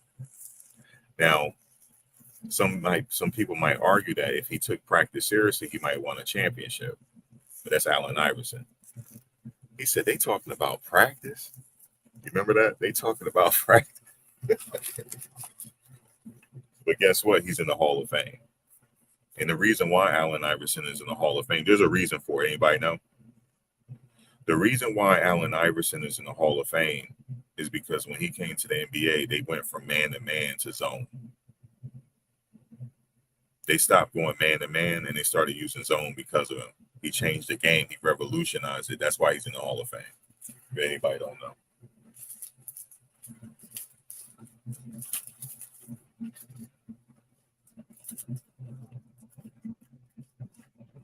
That was the reason why he's first ballot, because he forced the NBA to change the way they play.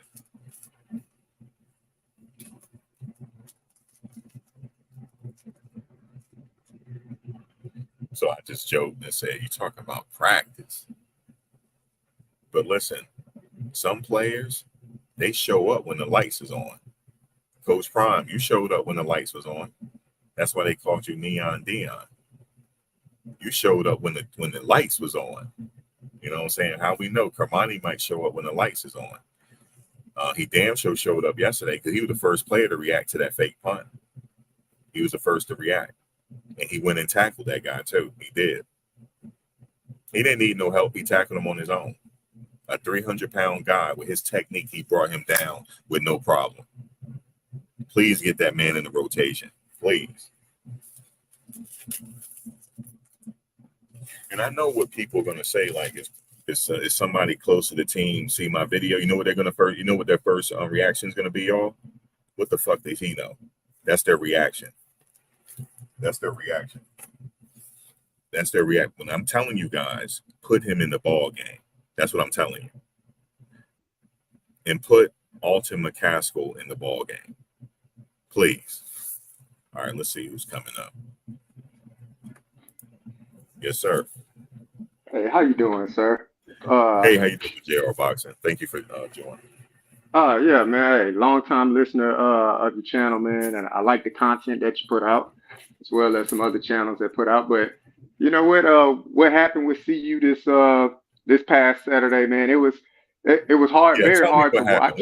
What do you think happened? Tell me what you think happened. Very hard to watch, man. You know, it's a talent level You look at Oregon. Take it back to last year.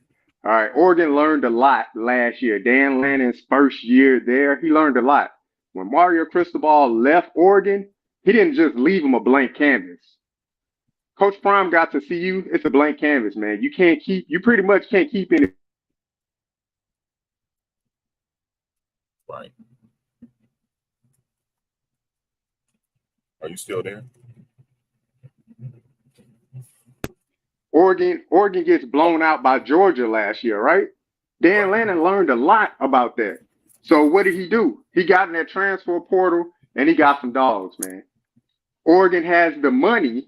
They got the collectives to go out there and get those type of players. See, you don't have a collective like that. Coach Prime is not about that culture. So he can't go out and just reach out and grab those 4-star, 5-star, the Bear Alexanders that we need, on a defensive line or something like that. He took a visit to CU, but he was looking for money. USC offered him money. But the culture Coach Prime is trying to establish, that's why you don't see a Smoke playing or Alton McCaskill playing and things like that, because he's trying to establish a culture. Hey, I need y'all guys to be going full out in practice. Full out. I need you to be going. We need Travis Hunter type effort in practice. We're going to put you out there if you're going full out. Dylan Edwards.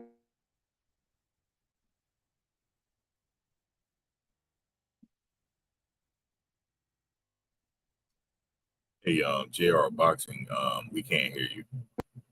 Dylan Edwards. Okay, I can hear you now. Okay. Yeah, Dylan Edwards is taking his licks. He's a young pup, but he practices hard. And what Coach Prime is trying to establish is that if you practice hard in practice, it usually translates to the field. Typically translates to the field. So that's why you don't see a Carmani getting out there right now, because he's still trying to get his footing as a college athlete. There's a lot of information he's trying to digest. Carmani he behind the curve. He came behind the curve. He got to school late. He's trying to figure out some stuff as far as academics. He got to school late. So you still got to learn the system. You got to get some nutrition in your body. We got to get you on a proper weight regimen. If you throw Carmani out there and he got torched for 2 touchdowns, 3 touchdowns yesterday, what would everybody say? Oh, he's not ready. He looked bad. Is he really a 5-star? I can tell you this. You pay for stars. You go to these camps during the summer. I take my nephew to these camps. You pay for stars. Obviously, you got to go to the camps and perform. But you go and you pay. And if the young men at these camps are performing, the schools will call over to these, rivals and these 24/7 on-3 sports locations. And they will say, such and such player played pretty good.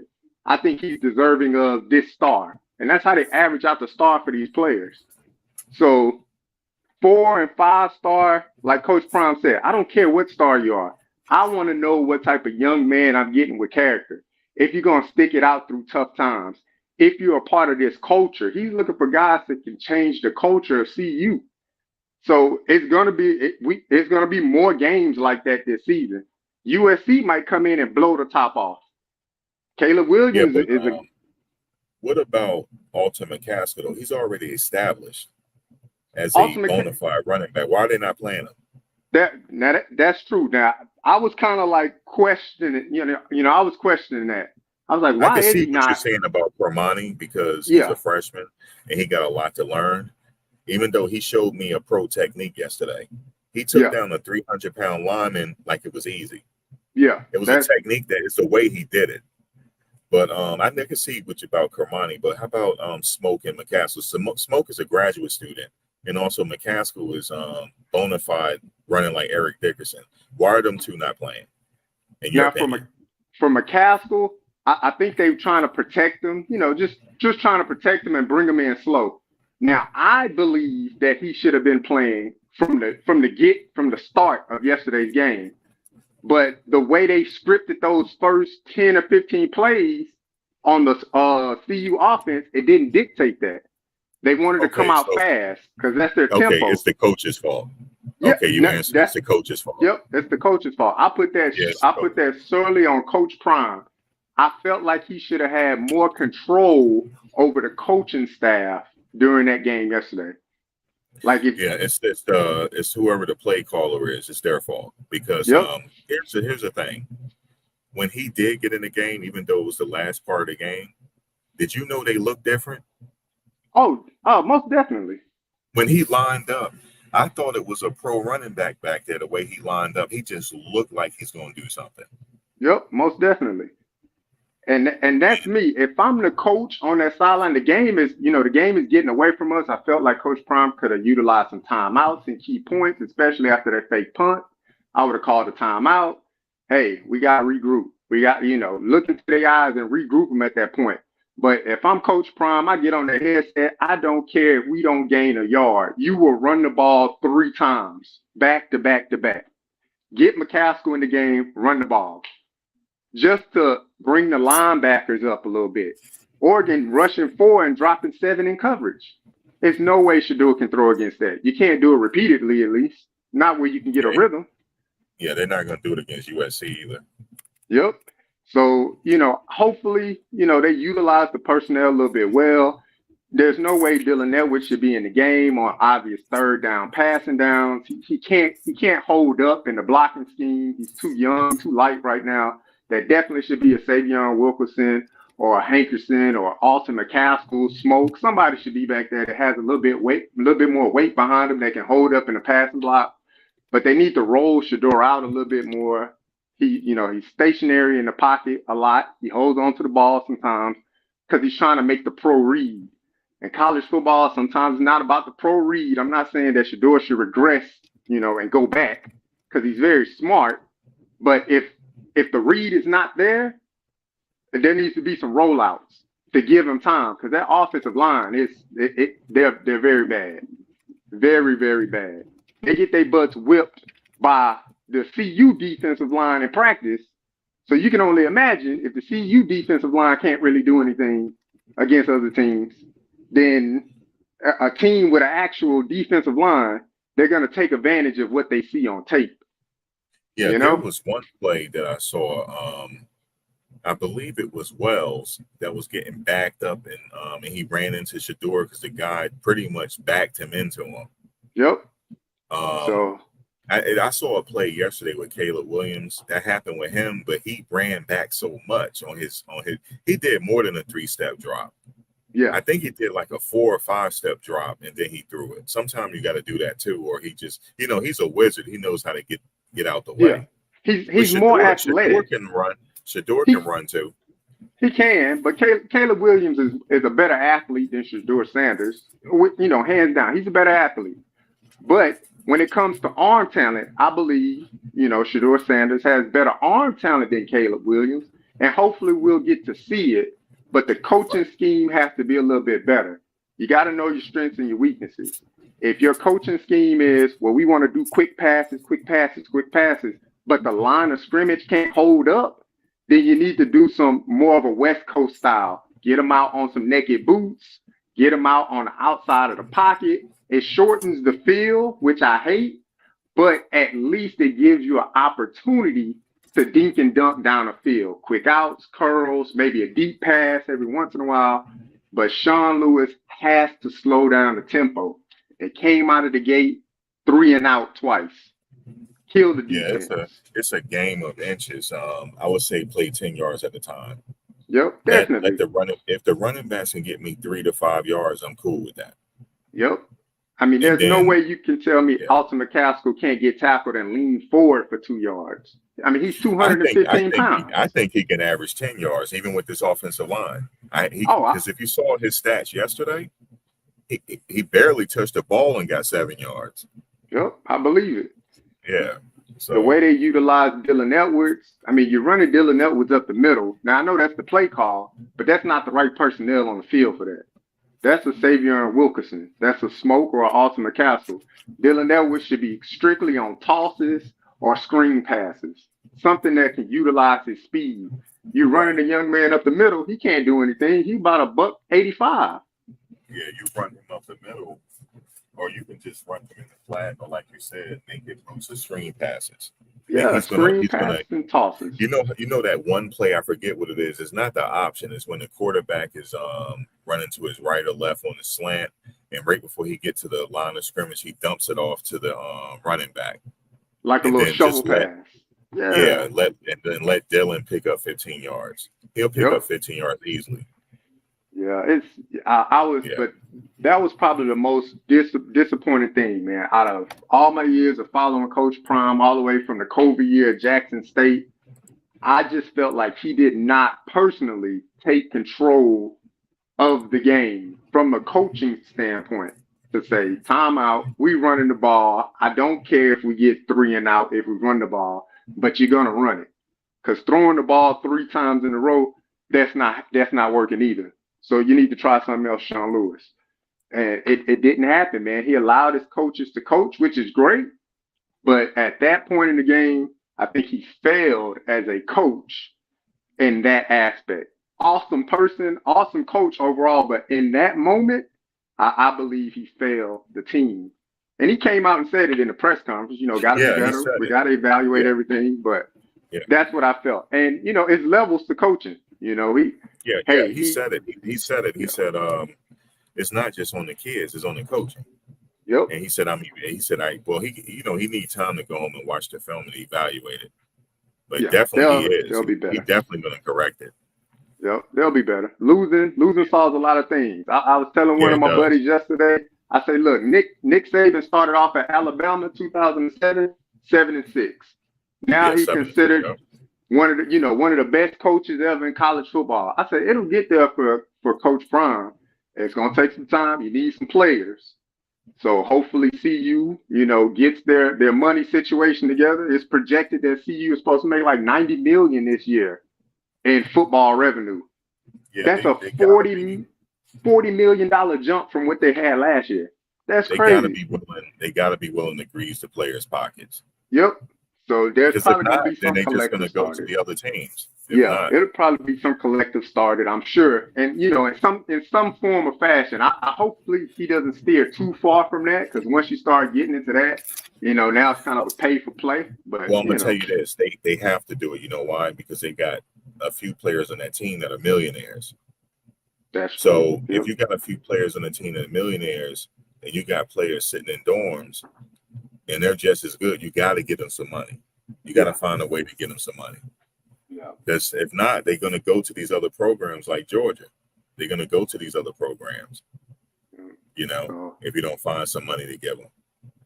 But I appreciate the conversation, man. Like I said, I appreciate it. Long-time listener of the channel, man. I finally thought I should probably chime in as I do a little laundry. But hey, keep doing what you're doing, brother. And I'll definitely tap in with you later. Oh yeah, please do. Thanks for joining. Yeah, we just like trying to come up with like what happened. You are gonna win. You're gonna win some. You're gonna lose some. But losing, if you're a chess player, you got to lose. The more you lose, the better you get. Especially if you're playing chess. If you're playing with somebody that's really good and they beat the crap out of you all the time, when you play a regular person, you're gonna mop the table with them. So you got to lose to get better. But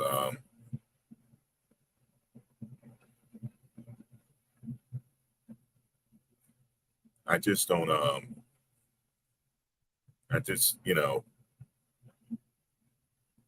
If I see, like for me, if I see a player that's suited up and wants to get out there, I'm assuming that he can play.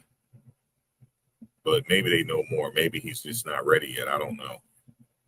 But when he went out there in that game, he looked different. The whole team looked different. When he was out there, I didn't worry about Shedeur getting sacked. Because now the defense got to worry about the running game, even though you can argue and say that Oregon had already took their starters out. So I can't argue with you there. But I think for USC, give them an opportunity. Because USC has a running game. So I know they like to play fast and they like to gun it. But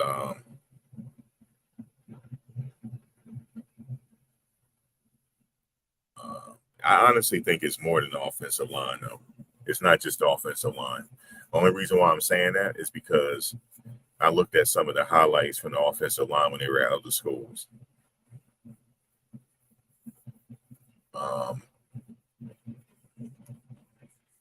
I honestly think it's the coaching. That's what I think. I hate to say it like that. I think it's the coaching, man. It's the plays they draw up. And I mean, damn, or maybe Oregon was just that damn good. I don't know.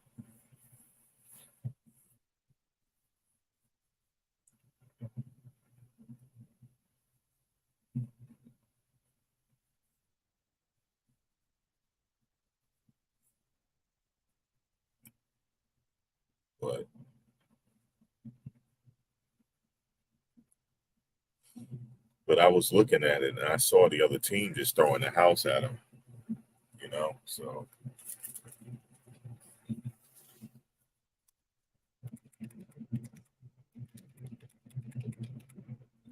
It's hard to get it to the receivers when he's running for his life out there, so. I don't know, guys.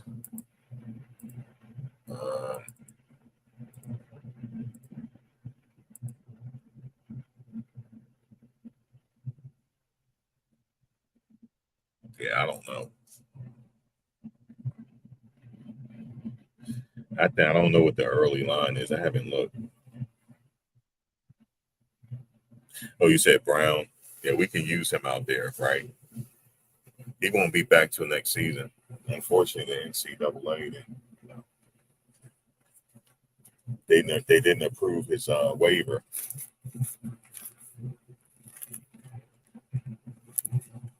But yeah, he's solid.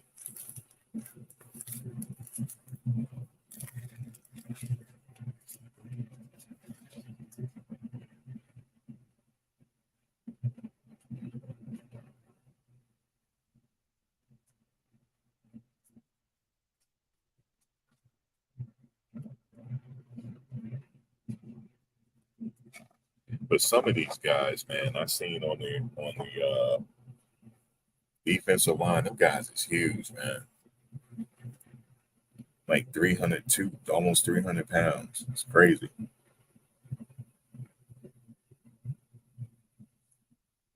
Said Stoutmeyer almost won the job over Cooper.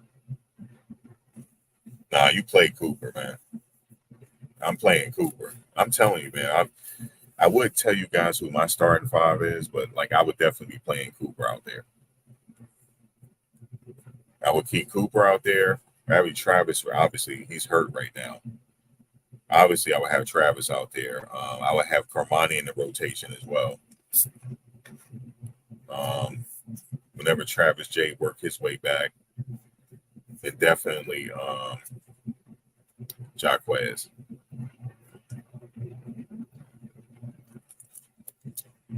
And I would keep Shiloh and Trevor in the safety area. But I would work all of them people in. You said Carmani enrolled late, but I would still have him out there under them bright lights right now. The way he showed me something yesterday. I saw something. No, he's ready. I think he's ready. Sometimes it takes a coach, right, to believe in you. It takes a coach to believe in you and say, okay, all right, you're doing this in practice, but I still think you can go out there and do something. That's what it takes. You'll hear what I say at the end of the season if you don't get in the game. I'm gonna tell. I'm like transfer, man. Go to Miami or Florida. You know I'm a Florida State fan. I would tell them to go to Florida State, man. Get up out of there. Get up out of there, man. It's something the coaches. It's a coach situation. Get up out of there. That's what I'm gonna tell him. I saw something yesterday. I saw him take down a 300-pound lineman with no problem. It was because of his technique, the way he did it. And then you know what? Go look at the play on that fake, on that bootleg punt situation.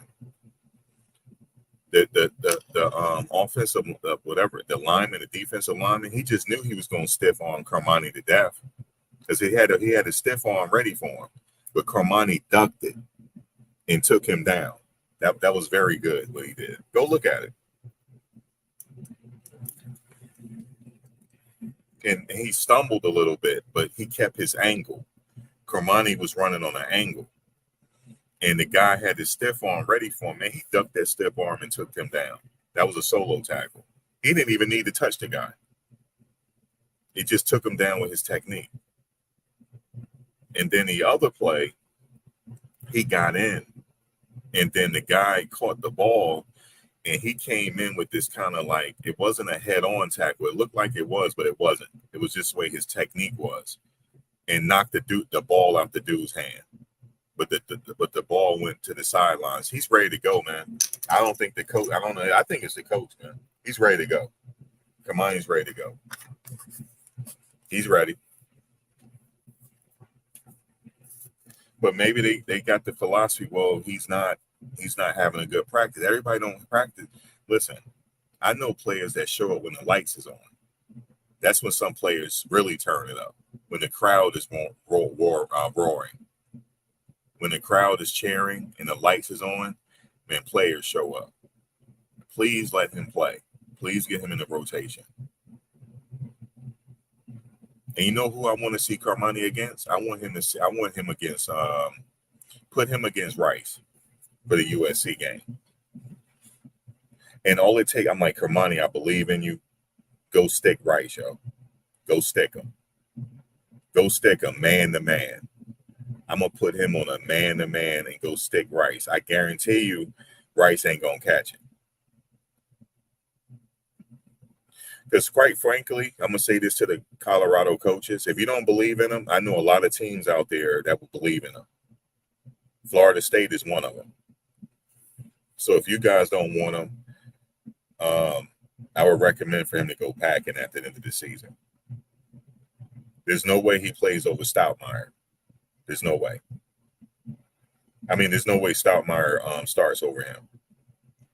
I like Stoutmeyer too. I do. But I'm being real. I got to keep it 100 with you coaches. It's this coach's fault. It's not just the players.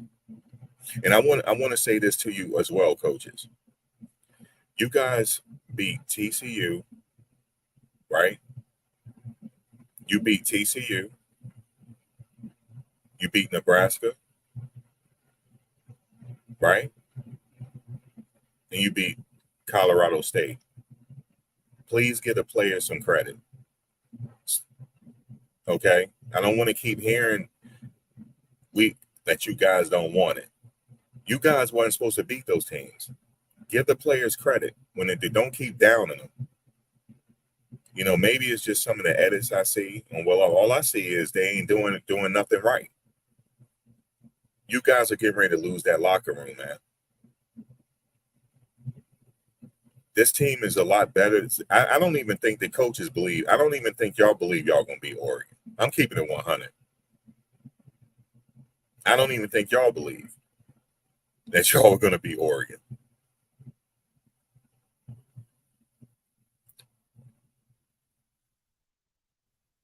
So this come down with the coaches, man. That's what I'm going to say. Y'all been beating up on the players. All I've been hearing was y'all got to get more effort and this and that. No, I'm beating up on the coaches now. Okay? Oh, watch this. I'm going to tell you this. This is what I know. If Warren Sapp, even with the defensive line y'all have now, if Warren Sapp was there, it'll be different. That I know. You don't need a defensive ends coach. You don't need it. You just need Warren Sapp there. That's all you need. I guarantee you, if he was there, it'll be different. There's a lot more technical about that position than you know. And I watched Warren Sapp give his breakdown on the defense. He talked about certain gaps. He's talking about gap 1, gap 2, gap 3. He said sometimes 2 got to close in on gap 3 for something. It's a lot of technical stuff that he talks about. I guarantee you he was there, that line will be different. It's like there's some information that he has that he can give to them. And sometimes you don't only get that information unless you play the game and you're a gold jacket. Sometimes that's the only way you're going to get certain information.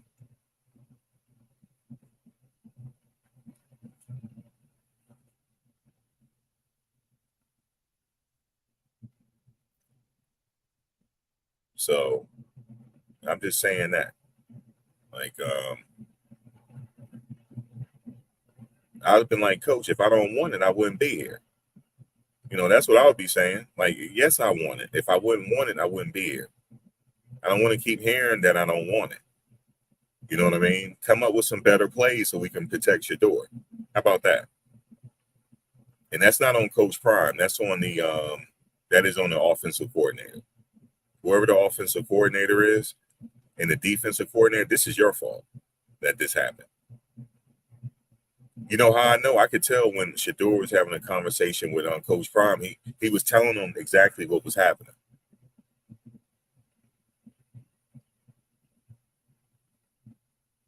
It's not on the players. It's not 100% on that offensive line. It's not. It's not 100% on that offensive line. Coach Prime knows it too. That's why he said it. He says it's not just the kids' fault.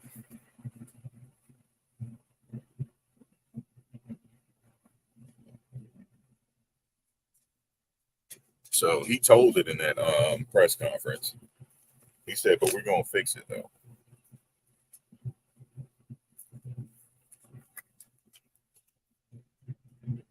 It's crazy, man. But I'm just going to assume that, I don't know, man, Alton's not ready.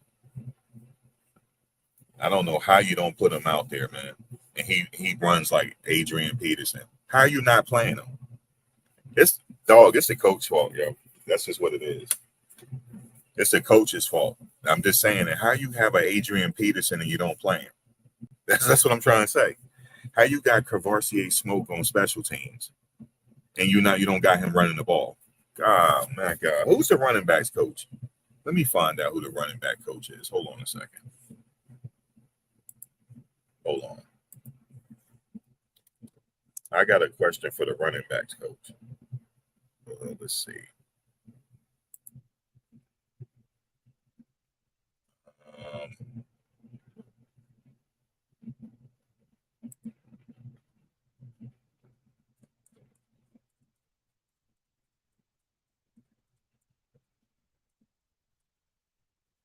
Let's see who the running back coach is.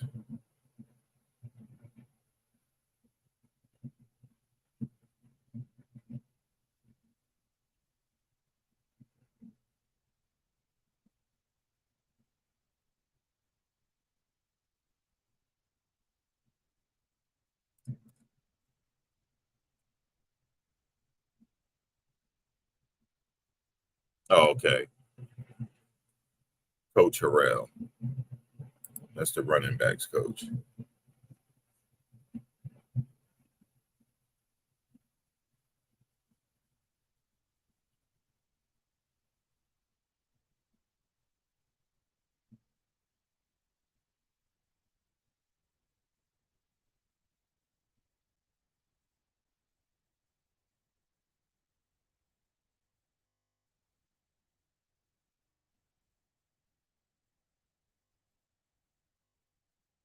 Yeah. Cavassier Smoke, he did well at his other team. And he's a graduate student. He's more than capable. He has experience. But I guess he's not good enough to play for y'all, right? I think that's it. That's my question. Is they not good enough? How about like I said, McCaskill, is he not good enough? You know, I don't know. That's a question for the Coach Harrell, the running back coach. What is it that you're not seeing right now? Is he like physically not ready? This is crazy. You got somebody that run like Adrian Peterson. You got him on the bench with a shiny uniform on. I don't get it. The man took his caution jersey off. He said he's ready. Give that man a chance. You guys lost for no reason. I mean, okay, you're gonna win some, you're gonna lose some, but that score shouldn't have been like that. Unless y'all want to get Shedeur hurt. Is that what y'all want? You wait for the USC game. You got Bear Alexander out there. You got that transfer from Texas Tech. That man's gonna get hurt. Y'all keep playing around. Now, this is the first team where I could say he's playing a pro-style defensive line. Even though Bear Alexander is a sophomore, he was on that national title team at Georgia last year. And then you got the transfer from Texas Tech, and you got Muhammad on the other side. All those guys are future NFL players for 10 plus years. Not only are they going to play in the NFL, they'll be there 10 years or more. That's who he's playing next weekend. So my question is to the coaches: is Alton McCaskill, was he hurt? Is he still hurt? You know, because if y'all don't establish a running game, I would sit Shedeur out by halftime or maybe third quarter. I wouldn't want to get him hurt. So I'm telling you, they're not going to say this. Shedeur knows. He knows what the problem is.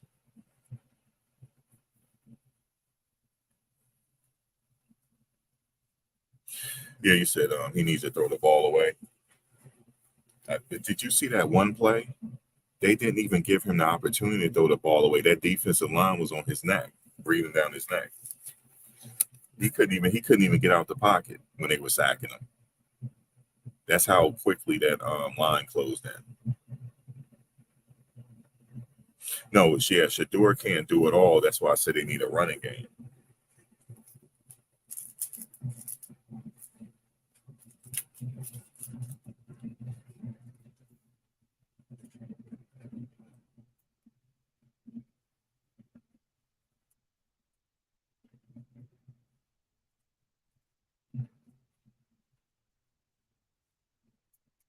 So, I mean, I'm just gonna go out on a limb and say that maybe Kavarsier's Smoke was hurt.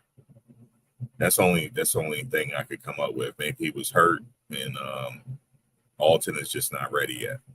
That's the only thing I could come up with. But if a man takes off his yellow jersey and say, "Coach, I'm ready to go," I gotta respect that. I'm like, "Okay, you ready?" "Yeah, man, Coach, I'm ready." That means mentally he got through the hurdle. So I'm ready to play him. I'm ready to play him, man. If he never took that yellow jersey off like he did, then I'd be like, okay, maybe mentally he got to get through the hurdle. No, he took the yellow jersey off. They made him put it back on. He took it off. He's like, "Nah, Coach, I'm ready." I'm going to tell y'all right now, I expect him to play next game. Not only do I expect him to play, I expect him to start. I expect him to start. And I also expect them to establish a running game the next game to give Shedeur some time.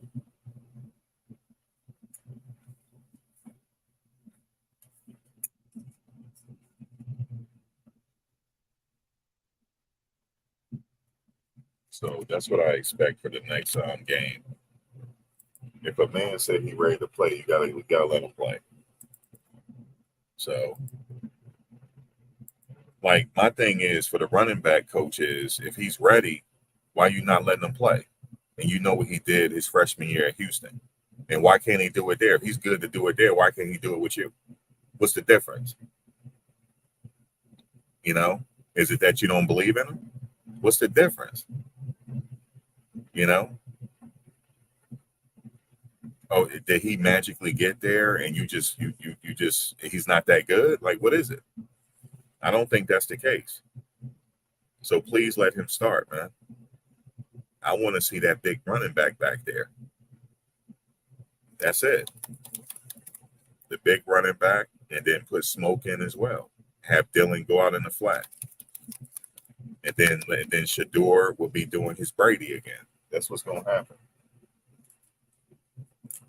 So there you have it. You know what I mean? Like, they're not really coming out and saying it, so I'm speculating. Maybe they just ain't believing in him. I don't know. You waited to the fourth quarter to put Alton McCaskill in. The fourth quarter. Knowing what kind of resume he had his freshman year.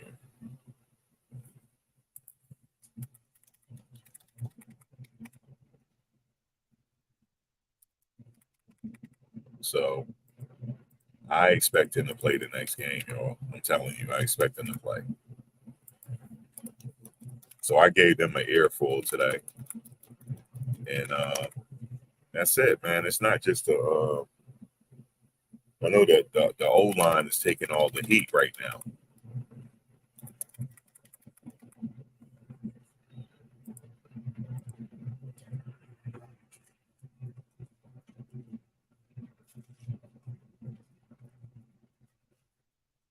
Just like the last caller said, he said, I could see Kermani. Okay, he got to learn the system. It takes time and stuff like that. That I could see. Not Alton McCaskill. I don't give a damn if he don't know all the plays. Have his ass run. You know what I'm saying? Shit. I need that talent out there.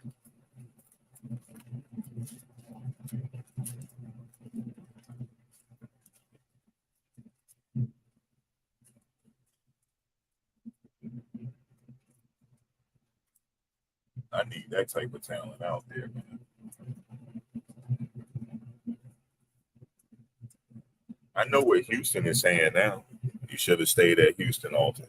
That's where you should have stayed. We would have been playing you by now. So it's crazy, man. Oregon is good, but I don't think they all that. We could have kept the score respectable.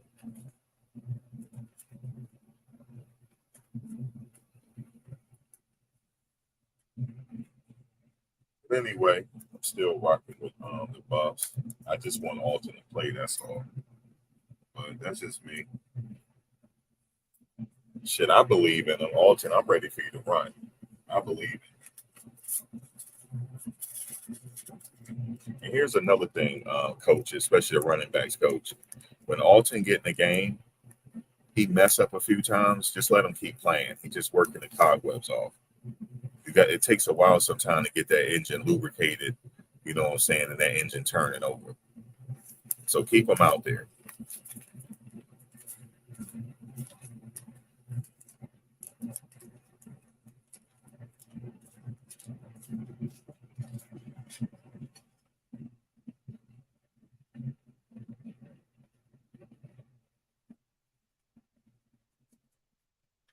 Keep them out there, let them get warmed up, and then we'll see what happens.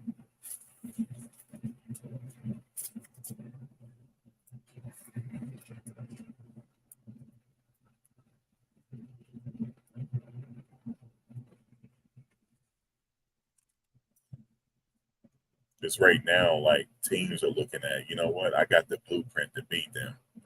I'm just going to throw the house at them. And break down that pocket on Shedeur. Because they ain't got no running game. Yeah, they got Eric Dickerson on the sidelines, but they're not playing him. So we don't care about that. But I guarantee you, if you got him in that game, and you're like, oh, wait a minute. We don't want to throw the house and then open up a gap, and then McCaskill go, then next thing you know, he in the end zone. So, but yeah, man, that's just my opinion. Like I said, I'm not a coach or anything. I'm just somebody that watch football. I don't have no experience coaching or anything like that. So I'm just giving you my perspective, like on the outside looking in. So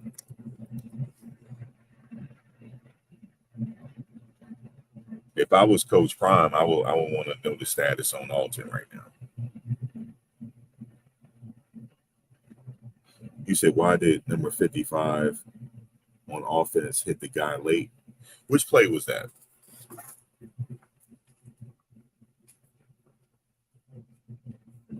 You talk about the sack on the quarterback?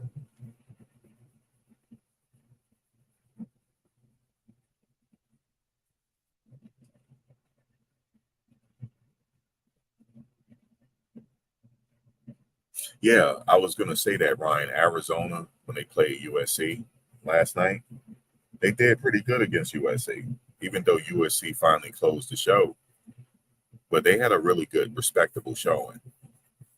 You know, they weren't even playing with their original quarterback that they're supposed to be playing with.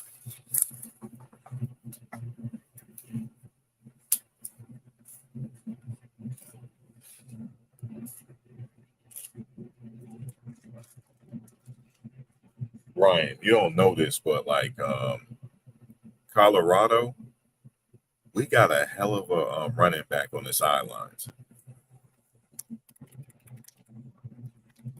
And I know, you know, I'm basing it on what he did his freshman year. He has a lot of potential, and he just sitting. They treat him like he's a fourth stringer. They put him in the damn fourth quarter, man.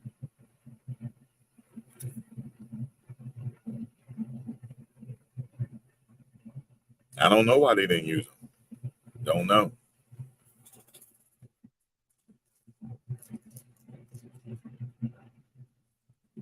And then I saw again. I saw him on special teams, but I didn't see him really during the game too much. So I guess they're trying to work him back in too.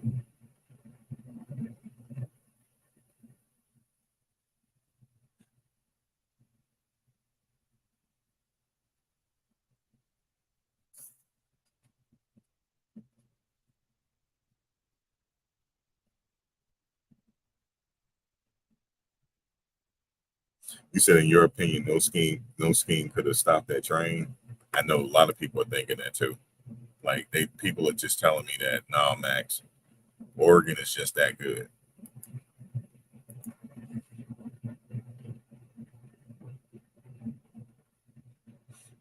You said, hold on, what's this? You said Oregon will win in a rematch, and Oregon is a racist team.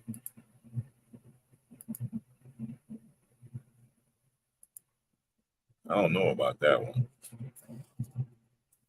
This ain't got nothing to do with race here.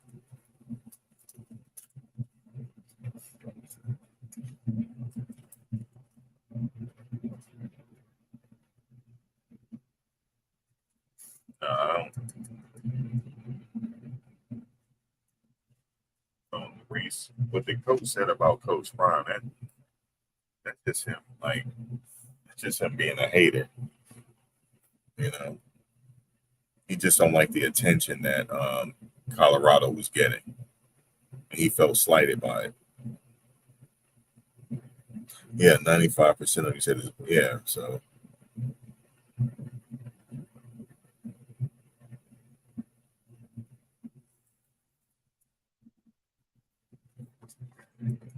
they just felt slighted that maybe Colorado was getting all the press. If anything, Colorado helped them out. They made money. The ticket sales went through the roof. But I heard Oregon don't have a problem selling out their stadium though. But the ticket prices through the roof because I was looking at them. That was one game that I was considering going to. And I'm looking at them ticket prices. I said, no, thank you. No, thank you. No, thank you.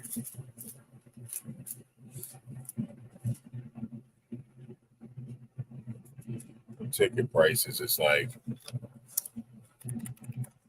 Beyonce concert tickets. No, thank you.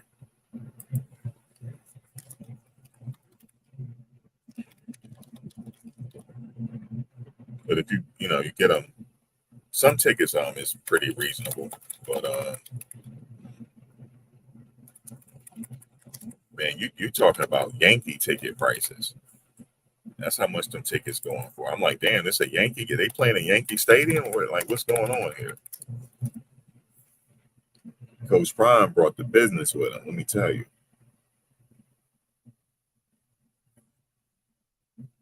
He said he called them play action plays out of run game. Yeah, they got to establish a run game.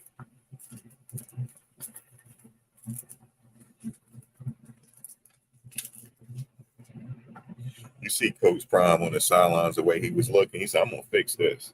That's the way he was looking.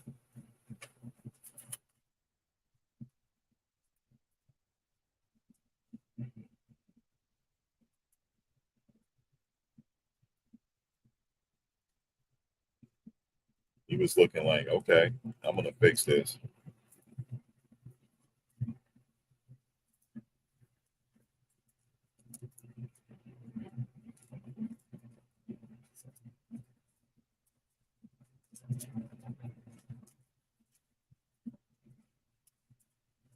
And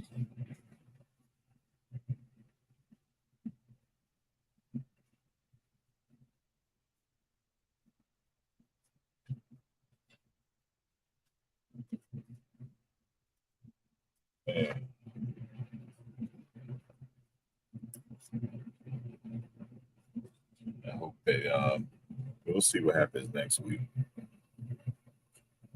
Yeah, he said them tickets are cardinal prices. Yeah, man.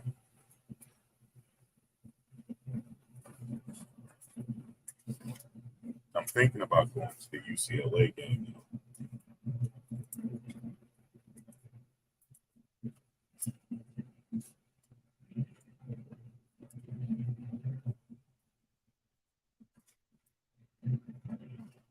I saw one ticket for close to five something. I was like, there's no way.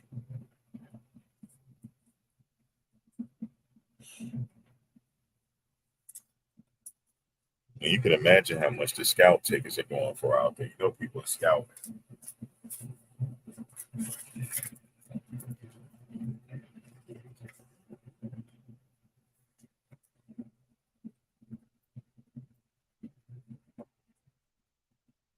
I'm telling y'all right now, for that USC game, they're going to break record numbers for that USC game.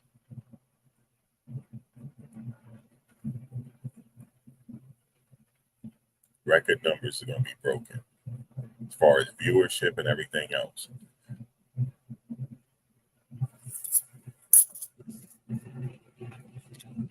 And if they could find a way to beat USC, their Oregon game has been forgiven.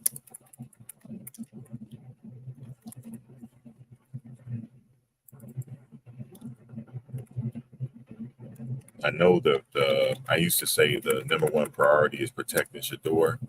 Yes, that's still the priority in establishing a running game. Getting Alton out there. Yeah, Kermani did play.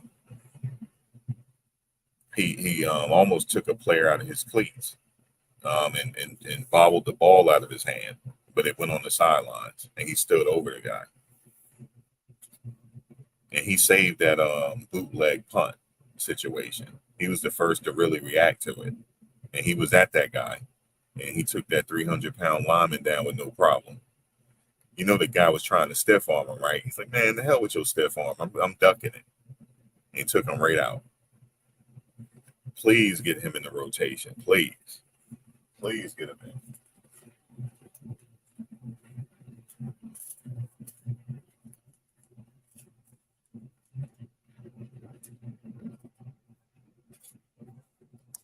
It's an issue because his sister be on Twitter talking. His sister said something about him starting, so they obviously have an issue. And if it remains this way for the entire season, I don't see him coming back.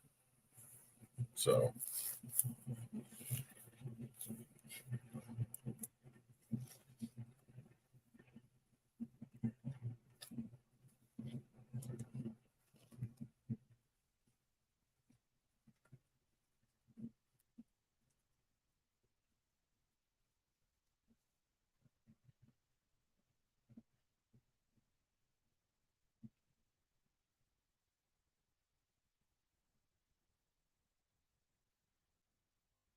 Yeah, he did. It's not that he hit the lineman, the 300-pound lineman, and brought him down. It was his technique that brought him down.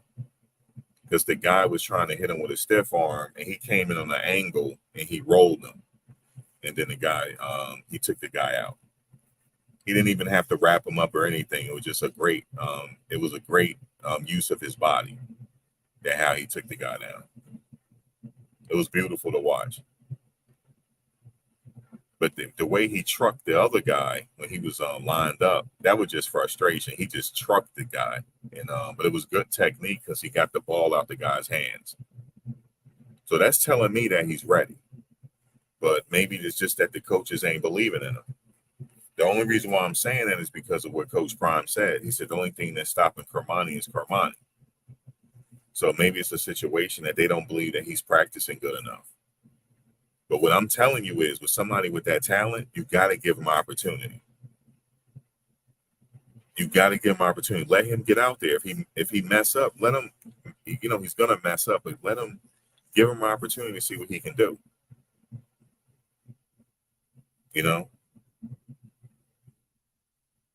him an opportunity. If he mess up, then okay, at least he learned. Then you could take him out. But give him an opportunity now that Travis is out. Give him an opportunity because you might have a hidden gem there, and you can use him. And then when Travis comes back, you can give him some rotation when Travis have to sit out. You can work him in that way. But he's the type of player you got to use him somehow, or he's gonna leave. You're not gonna be able to keep him because these colleges out here like Georgia, Florida State, Miami, they're gonna offer him a bag, and they're gonna use him too, and you're not gonna keep him. So it is what it is, man.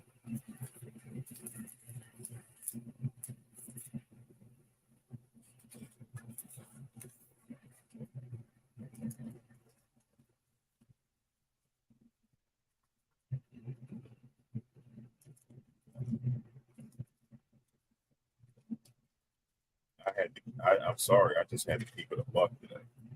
I had to keep it 100. So, because I know somebody had that question on their mind. Why did they wait to the fourth quarter to get Alton out there? So I just had to say it. Like, what y'all waiting on? Like, what's the problem? Because Shedeur needs help. Shedeur is out there running for his damn life. You know what I mean? So y'all need a running game. So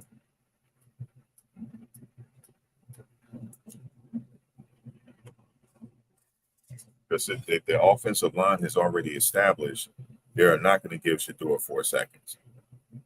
So you got to keep it. And then he's always lined up in the shotgun. We know he's passing. You got to line him up on that center sometime and have Alton in back of him. And then you could fake that Alton is running. Then you can get a quick pass. You can do a quick. It's a lot you can do with Alton out there. No smoke or Hankerson. So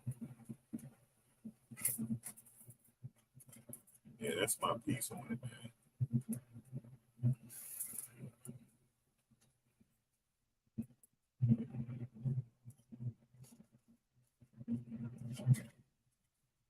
Arizona State ran against USC. Their running backs managed to run. Y'all can do the same thing. So you said it felt scripted. It felt scripted to me too. It did. It felt scripted. It felt like I was going to lose my money. As soon as, because y'all know I betted money on the game, right? As soon as Bo and them scored the five, I was like, I lost, man. This is crazy. Oh, I lost some. Oh, man. But I'm playing with house money because I had already won for the first game. TCU.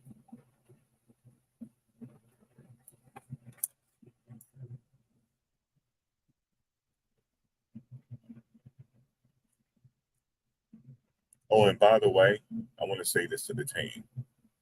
When you visit somebody else's stadium, do not disrespect it, Trevor Woods. Do not step on that. Oh, no more. Okay? Because they use that against you. Don't do it.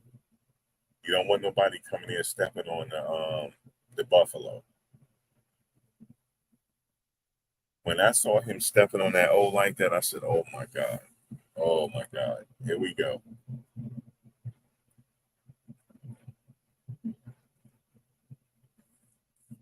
The only time you step on O's like that is when you got a running game. You know what I'm saying? If I knew Alton was playing, yeah, I might step on the O. You know what I mean? Because we got a running game coming.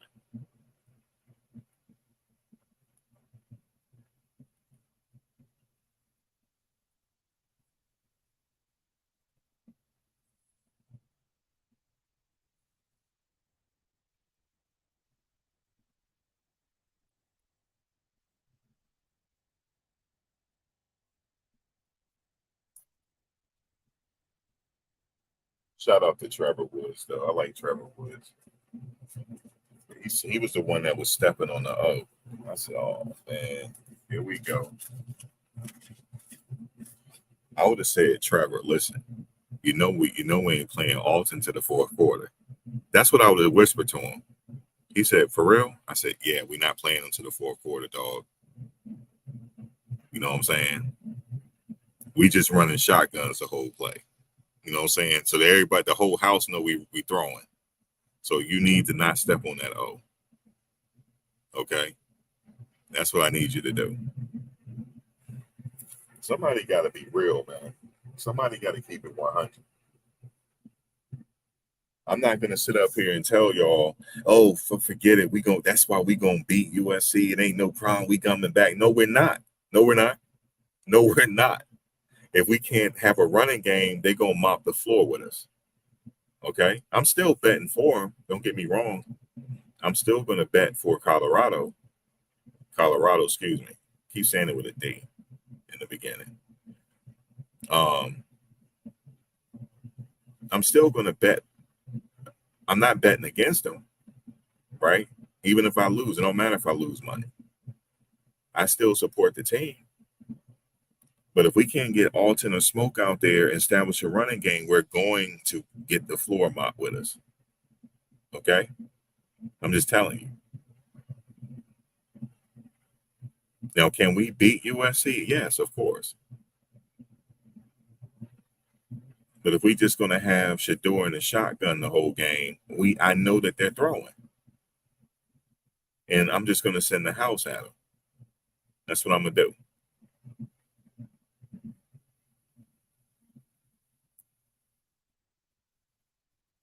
So they're going to be salty when they hit. If somebody in that organization hear this live right here, they're going to be salty as fuck.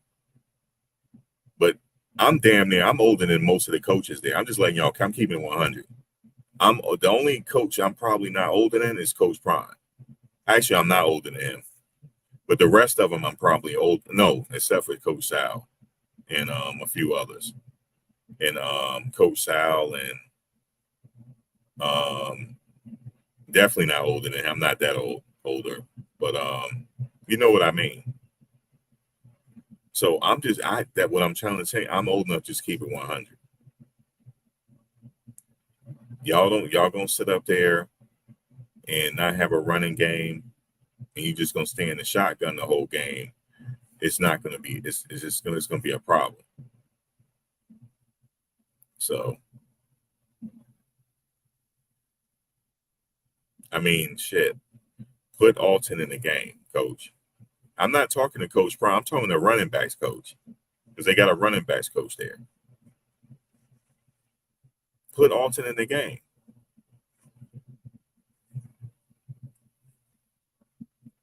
I'm gonna say it all week until the USC game. Watch. I'm watching. Y'all think I'm joking. Put Alton in the game.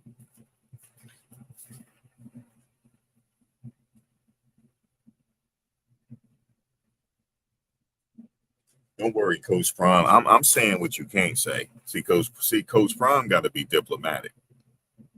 Okay, remember he had to be diplomatic with the player. Oh, he was just doing what he had to do, and I'm sorry he getting death threats. No, F that kid. F that kid. I'm gonna say it. Because he had a dirty play and he knocked Travis out the game. F him. I don't give a damn if he don't feel safe. So what? See, I can say that. He can't say that. So Coach Prime, don't worry about it. And Travis, he had to be diplomatic too. Oh, he was just playing for no, he was not. He took you out the game for a dirty hit. Okay? Off a dirty hit, he took you out the game. F him, and I don't give a damn if he don't feel safe. Okay, I can say it. You can't. I'm going to keep it 100. Okay? And then that other kid hit Shedeur in the head. That's not football. So he shouldn't feel safe either. So that's how I feel about it. Okay, F them, F their family, and everything else. Okay, so I can do that. So Coach Prime can't do that. He can't say F the kid's family. I can. Because he shouldn't be sitting there putting Travis' life in jail. Travis could have died out there if it was any worse. Yeah, I'm keeping it a buck. He shouldn't be playing football. F him. So if the trolls want to have at it, then I'm okay that the trolls was getting at him. I'm okay with that. Oh, he was just playing football. It's football. He's just a kid. No, F him. He like to say the N-word too. Go look him up. Go look him up. He think he cool and all that. Like to say the N-word. Nah, man. Nah. Sit the hell with him. Hit Travis like that. And then Travis got to sit out for like 4 weeks now because he wanted to sit up there and hit it and play him dirty. Now I guarantee you, if Shiloh had did that, they would have kicked him out the game. Oh, and guess what? The announcer that game right after Travis went out, you remember when Shiloh had that big hit on the guy and forced a fumble when he hit the guy with his elbow? The announcer had the nerve to say that hit was unnecessary. Go look at it. He said that on Shiloh. So F these people, man. He did say that when Shiloh, he said that hit was like unnecessary. It was an unnecessary hit. No, sir, the hit on Travis was unnecessary. See, Coach Prime could be diplomatic. See, he got to say, well, it's a collective situation. No, I want to know why the running back coach didn't put Alton in. Don't worry, Coach Prime, I got you. Why you ain't putting them in? Why you ain't putting them in the game, Coach? Coach Harrell, why you not putting them in? Okay. I'm not diplomatic. Shit, when you get to be my age, this is bonus years. I consider it bonus years, and I don't hold my tongue no more. Why you didn't put him in the game?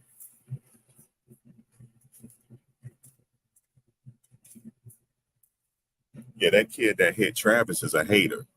He ain't got the money Travis ain't got. He ain't got the money Travis got.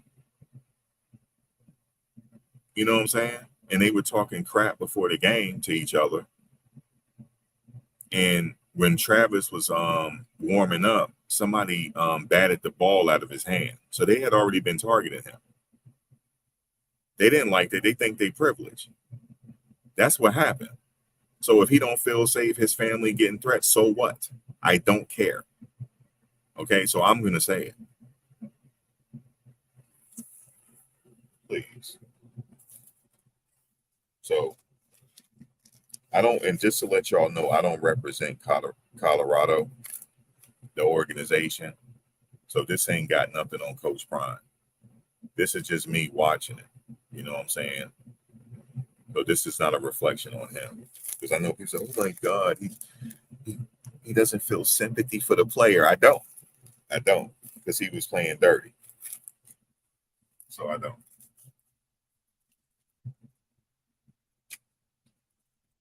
What else I gotta say? I had to keep it all the way 100 today. I did.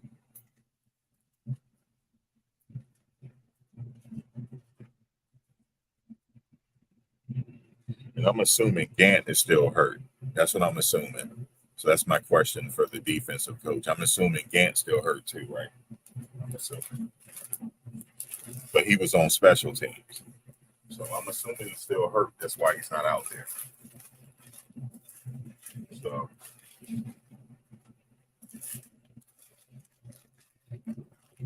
and I'll give y'all that with Kermani. Kermani is just working and learning the plays. So the Gant must still be hurt. So I'm assuming that. It's crazy, man.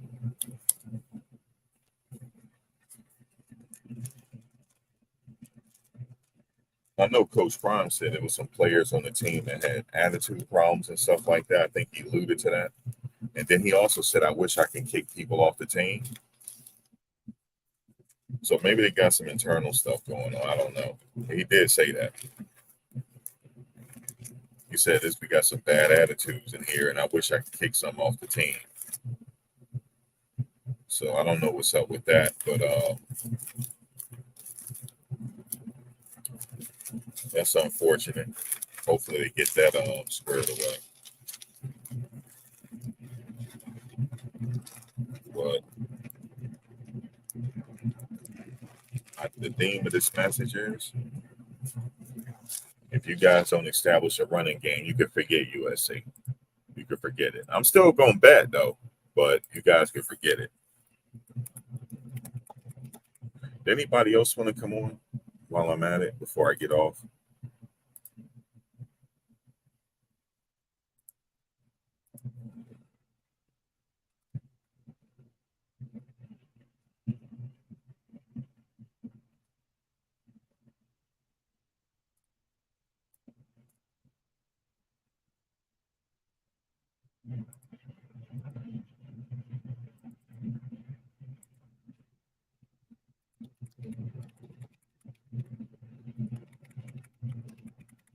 Y'all welcome to come on. Appreciate you guys listening. We just, I'm just a regular person just watching like you guys are, and I'm like, I have questions. That's all. Just want to know why certain people are not playing. If I was the reporter, I'll keep it 100 with Coach Prime and them, because it's like the reporter's scared to ask questions. I'm like, Coach, what's up with Alton, man? No, how do I get a press pass, yo? I want to come up there and I'll ask the questions. Hey, Coach Prime, what's up with Alton, man? Like, he run like Eric Dickerson and y'all not playing. Like, what's going on? And then that'll give him an opportunity to be like, yeah, well, we're just bringing him along slowly, and we just don't feel like he's comfortable. Then we'll be able to get our questions answered. But these reporters are asking stupid ass questions. This one lady was like, well, this is like a learning experience for you, isn't it? No, what did she say? She said something stupid. What did she say? It was something like a lesson. He was like, you don't got to learn a lesson to. He said, it's like getting in a car accident. Like, I should get in a car accident and learn a lesson. No, you don't need to learn like that. You know what I'm saying? Just that we didn't execute. It was a question that she I forget the name. I forget the question. It was stupid though. But they did ask him about Kermani, like why he's not playing. He said it's on Kermani why he's not playing. He did. So we got the answer to that. But I would have been like, Coach, what's up with McCaskill? See, I think they're afraid of. I'm like, yo, Coach, what's up with McCaskill, man? And I would have told him, I said, Coach, I'm gonna keep it 100 with you. You're not beating USC if you don't got no running game, fam. And then he would have respected that. He said, okay, well, that's your opinion and all that. You know what I'm saying? But we gonna get a running game. I said, y'all ain't got one though. Y'all don't have one. I would have answered, then I would have went back at him. Y'all don't have a running game. What's up with your running backs, Coach, fam? What's up with them? You got to get at them like that. They're afraid, man. They ask questions.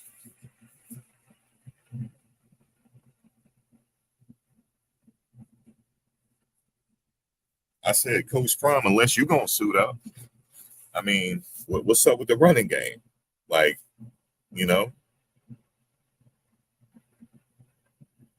And then, he has to be diplomatic. He's not gonna jump out the window. I don't want Coach Prime to jump out the window because the reporters, anything he say go viral. They're just waiting for any old thing. So but I would at least said, like, what's up with the running? What's up with the running backs, Coach, man? What's up with your line? Who's the linebackers coach, by the way? Like, what's up with your linebackers coach? Because Juju is saving y'all right now. When they come to linebackers, he's saving y'all. And my question is, Coach, what's up with Gann? Where's Gann? He's not in the game. Why is he on special teams? Like, is he hurt still? Stuff like that. I would pose questions to him like that. Not talking about like, it's just a teachable lesson for you. And he don't need no teachable lesson. He's in the Hall of Fame, woman. The hell? What kind of lesson he need to learn? He's in the Hall of Fame. You don't talk to him like that. Like, do you guys learn? He don't have no lessons to learn. Like this is a very unique situation here because he's like damn near overqualified. Like he shouldn't even be. Yo, I'm gonna keep it 100 with you, man. He shouldn't even talk to the media no more, yo. They not worth it. They not worth it, man.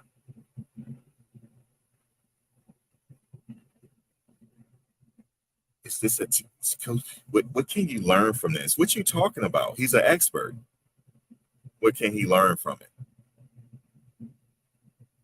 You know, so I don't know, man. I don't know. Maybe I need to get some press credentials or something and come up there. I'm like, yo, coach, this is Max. You know what I mean?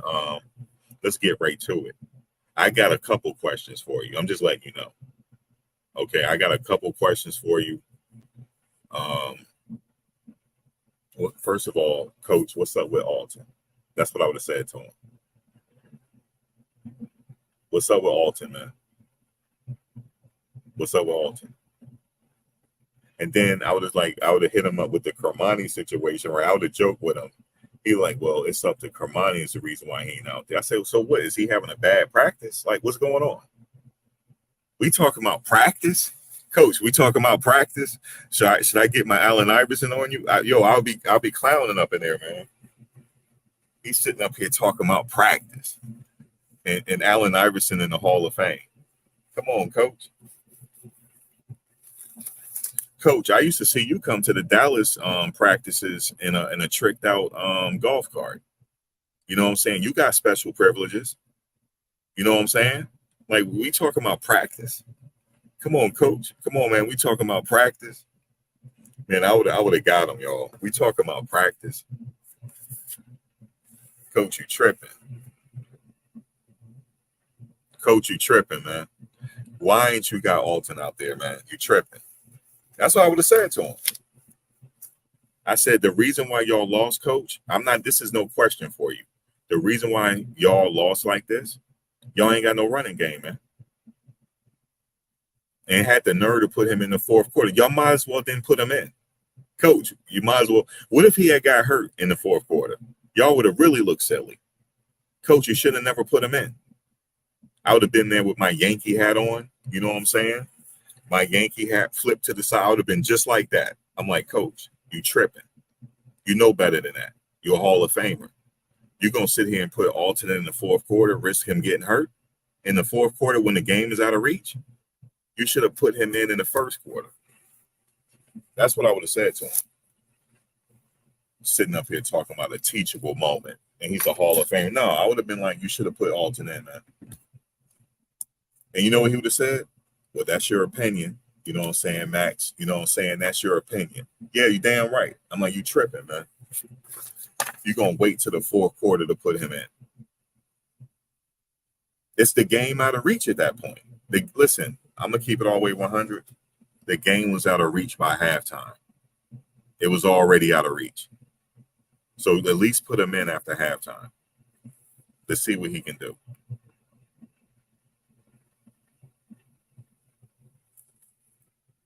That's what I would have did. And then if I was questioning that Oregon coach, well, guys, here go the Oregon coach. Well, guys, I was just emotional when I said, hold up, time out, Coach Lanning. You can't even keep it 100 right now. You can't even keep it 100. Man, get out of here, yo. We ain't questioning, yo. You can't even keep it 100. You meant what you said. You can't even stand on it. So you telling me you ain't no stand-up person. Man, get your ass out of here. We ain't questioning you no more. Get out of here. Talking about he didn't mean it that way. And Coach Prime didn't say nothing to him. And he talking about, well, they all about clicks and stuff. That's because he ain't getting no clicks. I bet you anybody would want all them ticket prices to go up because ain't nobody checking for his ass. That's why. I said, well, Coach Lanning, is it because nobody's checking for you? Okay, you're the better team, but nobody's still checking for you, though. Is that why you feel slighted? Well, no, I don't know what you're talking. I said, that's why you feel slighted, sir. That's why. Okay? I'm a different type of press person. I'm different. Okay? We're going to get to the bottom of this bullshit. You sitting up here hating for no damn reason. That's why. And you can't even stand on it. because ain't nobody checking for your ass. So go sit down somewhere. Go sit down. That's what I would have said to Coach Lanning. You sitting up here hating for no damn reason. Talking about, oh, they're searching for clicks and stuff like that. They're searching for clicks. Coach Lanning, let me explain something to you, Coach, with your hateful self. He don't have to. He been getting clicks since he was 17 years old. Hello, he got drafted to the Yankees before he left Florida State. Oh, you wouldn't remember because you was like 4 or 5 years old at the time, so you wouldn't remember. Man, go sit down somewhere. If Coach Saban retire next year, who you think they're going to call? They're going to call you or Prime first, because he is the big. Listen, it don't matter if Colorado win another game. They're still going to be the main attraction, whether they win or not. How about that? So, yeah, that's what I would have said to him. That's what I would have said to him.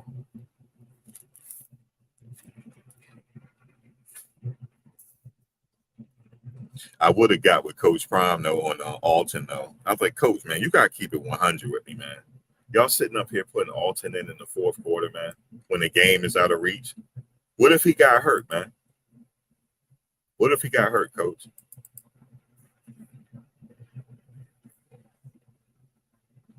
What if he got hurt, man? Y'all tripping. That's what I would have said. And I'm like, yo, who is your running backs coach? What's up with your running backs coach?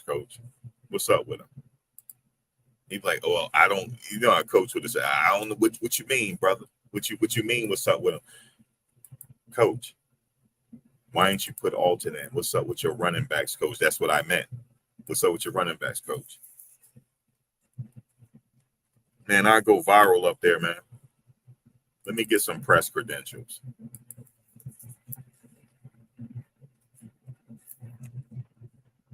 You know? And you know how they might, you know, Coach, you know, he diplomatic. He'll hit me with this. Well, it's about how you practice. If you practice, that's who we play during the week. I said, Coach, you know damn well Jerry Jones didn't let you go hard in practice, bro. You know that. Some people show up during the bright lights. Okay? Some people show up during the bright lights. Some people show up during the bright lights. Let Alton play, please. That's it, man.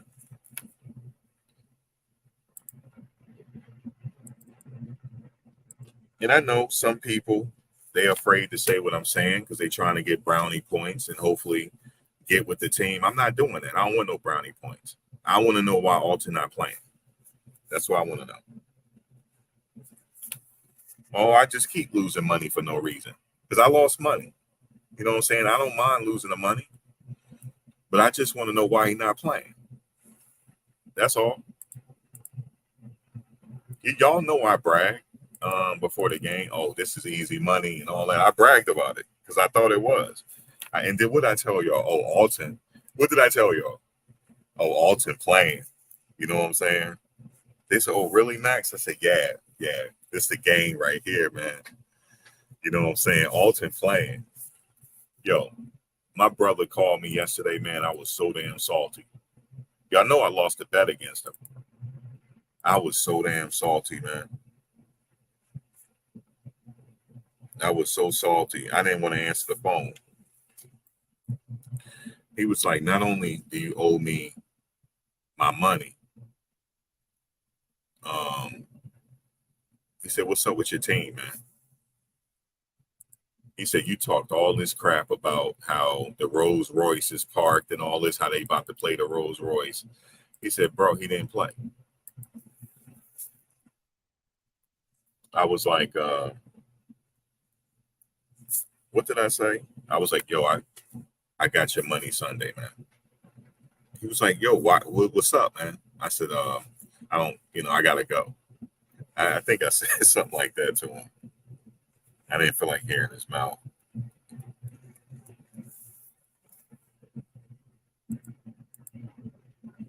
But I told y'all, remember, like I had went live giving my prediction. I said Alton gonna play. It's gonna be sweet. I was talking all that hot stuff. Yep. They put my man into the fourth quarter when the game was out of reach. God dang.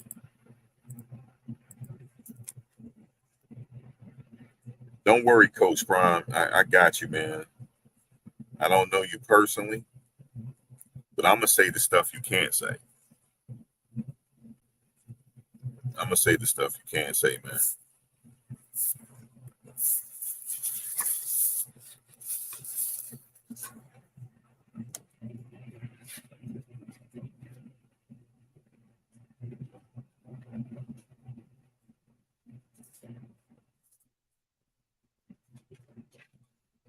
Hopefully next week, hopefully next Saturday, I'll put them out there.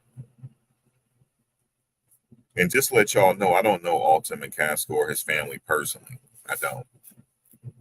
I just know what he's capable of doing for us. That's all.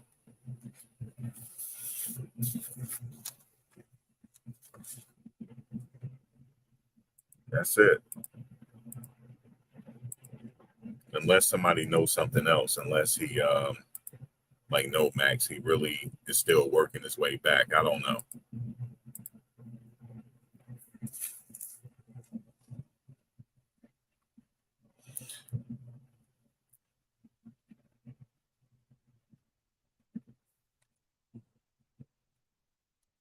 And that's some screen name. Sic Semper Tyrannis. That's a what's his name yelled out right before he killed Lincoln at Forest Theater. You see it after he shot him. He said he jumped off the stage and yelled Sic Semper Tyrannis. It's also like the motto of Virginia, actually. He must be from Virginia.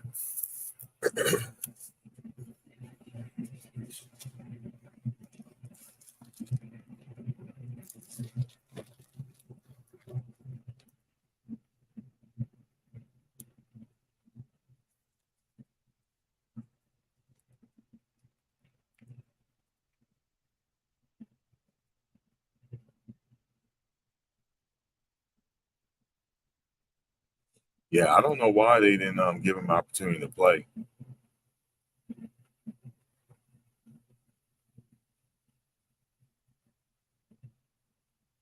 You said the question was not about keeping a man. Ashanti is bad as fuck, bro. Oh, y'all talking about Ashanti or somewhere in the comments. Y'all be cracking me up. What about Ashanti? I agree with you with how Ashanti is bad. I saw her in the airport one time up at Hartsfield Airport in Atlanta.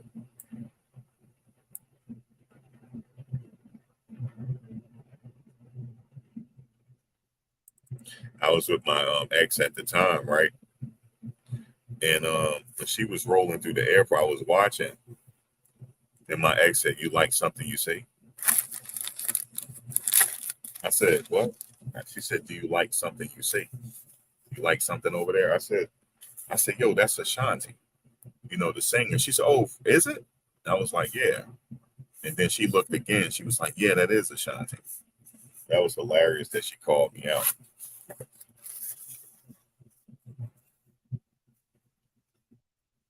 I wasn't like staring to be staring like that. I was staring because it was Ashanti. I was being nosy. And she was like, "You must like something you see over there."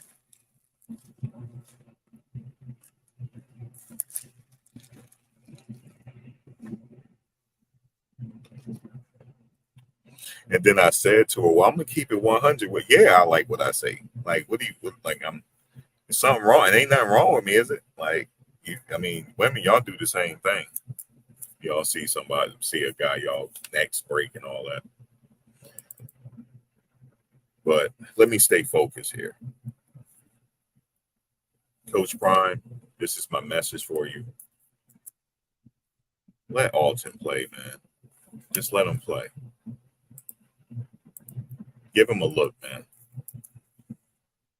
You are not going to be disappointed. I really honestly believe that. You know how I know? Because I watched his interview with Life in Football. Life in Football did a great interview with Alton McCaskill. He also did a great interview with Demoy Kennedy. Great interview. If you see the one with Demoy Kennedy, that was a really good interview. Alton McCaskill was a good interview. And I was just like, I just knew he was ready, man. I could just tell. Like, he was really excited, man. Y'all got to get him out there, coach.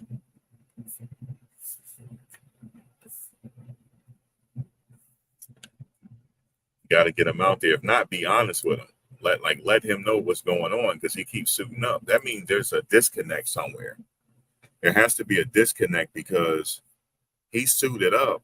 And I remember one interview you said you didn't want him to suit up, but he was suited. You looked over there and he was suited up. That means there's a disconnect somewhere. He feel like he's ready to go. You know what I mean? I think y'all should play him, man. Stop just play him. And then see, and let him, give him an opportunity to mess up so he can get the cobwebs off. And I guarantee you, coach, y'all gonna have a running game and y'all gonna look different. Because y'all got a good team, man. Y'all got a good team. Ain't no running back in the conference run like Alton McCaskill, except for that running back from USC is nice. They got two running backs that's pretty nice. Number 0. Hold on, let me give him his credit. Hold on, let me bring his name up.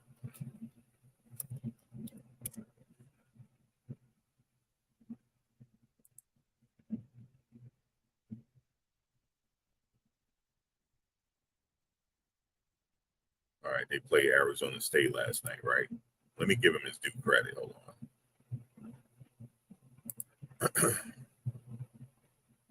Marshawn Lloyd. Yo, Marshawn Lloyd is everything. He ran for 154 yards last night off the rip. Okay? He ran for 154 yards. So Marshawn Lloyd is everything. He didn't have no touchdowns, though.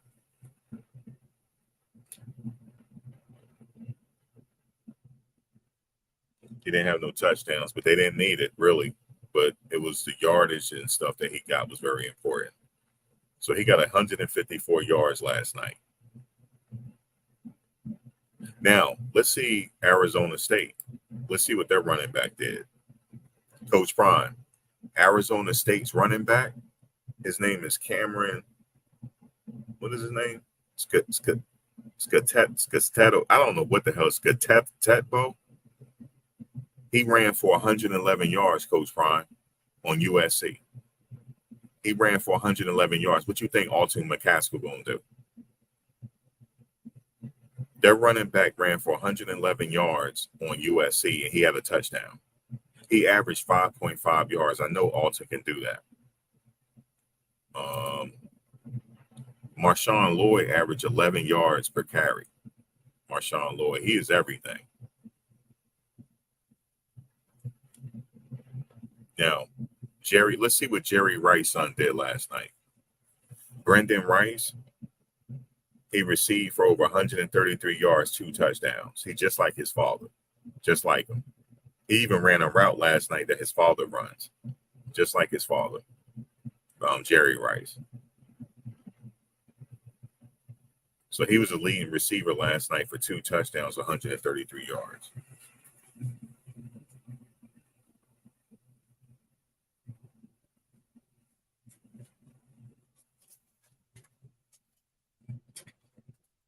So my point is,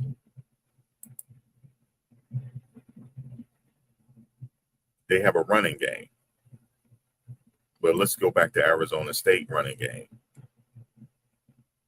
Their running back ran for 111 yards. So I know Alton can run for having 111 yards. against USC. If Cameron can do it, Alton can do it.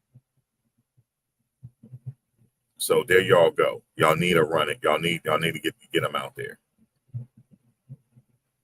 I mean, is he not? Is it? Do you guys have it like this? Okay, he giving y'all a little attitude. Y'all not gonna play him. God damn, I have attitude too, coach. I got Eric Dickerson skills over here, and y'all not letting me play. I have attitude too. So if he's just that he got a little bit of attitude or whatever it is, I don't know what it is. Now I'm making shit up. I don't know what it is. I just don't know why he's not playing. So y'all got to get him in the game, man. Unless y'all just want to get Shedeur thrown around like a rag doll. Because I'm telling you right now, you thought Oregon was good? Wait till you see USC. Now let's look at what their defense. They only got 1 sack. Okay. No, I'm sorry. How many sacks they got? 2, 4, 6, 7, 8. Damn, they had 8 sacks last night, their defense. They got 8 sacks on Arizona State.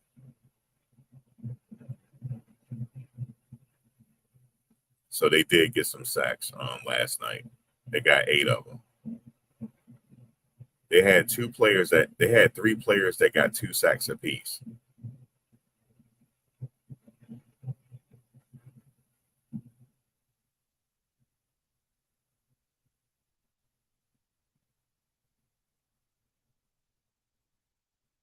Bear Alexander got a sack last night.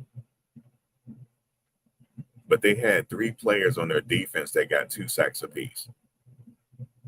So they really had a great night on deep. Well, it was a good game, but USC pulled it through. But what I'm saying is, y'all got to deal with that, but definitely get the running game. So that's what I'm saying there. It was really a good game. The score is not really reflecting it. The final score is 42-28, but it was a pretty decent game. Now let me go back to Colorado.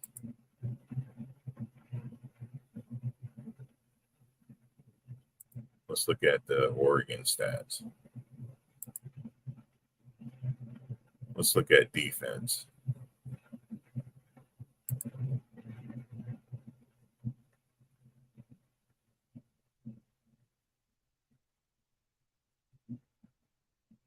So 1, 2, 3, 4, 5. Wait.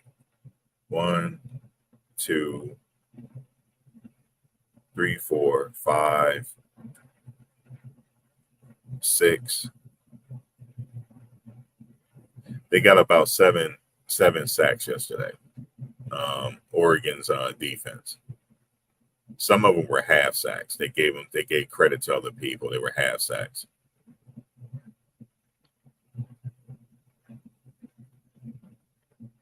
Yeah, that's too much, man. It's just too much. You can't win like that. It need a running game, man.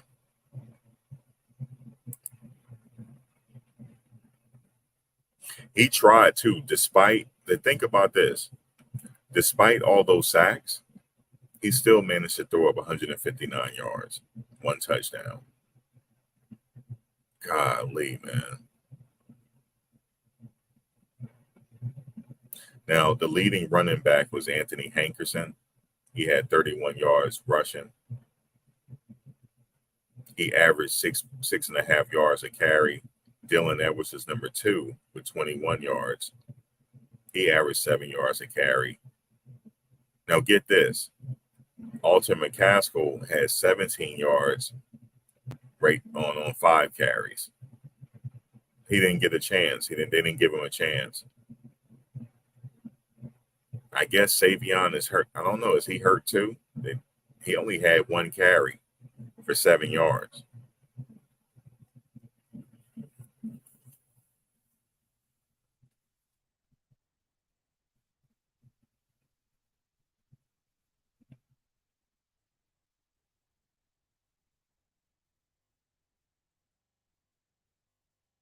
Shiloh, he led all defensive players with tackles. He had 6 on the game. He had 1 assist. The second player in with tackles was Silman Craig. And Omarion Cooper had 5 tackles. Jawan Mitchell had 4. He was on 6 assists. So he was pretty busy. Jordan Dominic had a sack. Also, Silman Craig had a sack.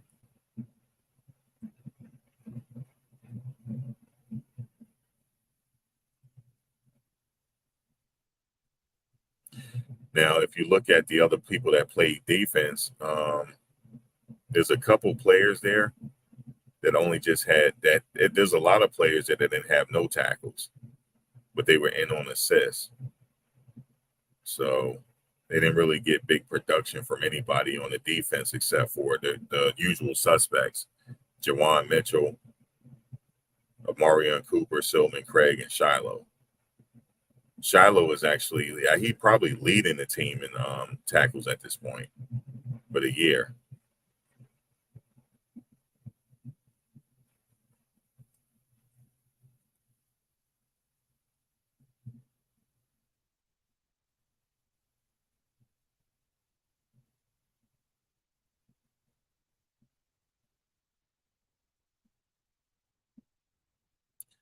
Jaquez did have the interception. That was a plus on him. That was pretty much it, man.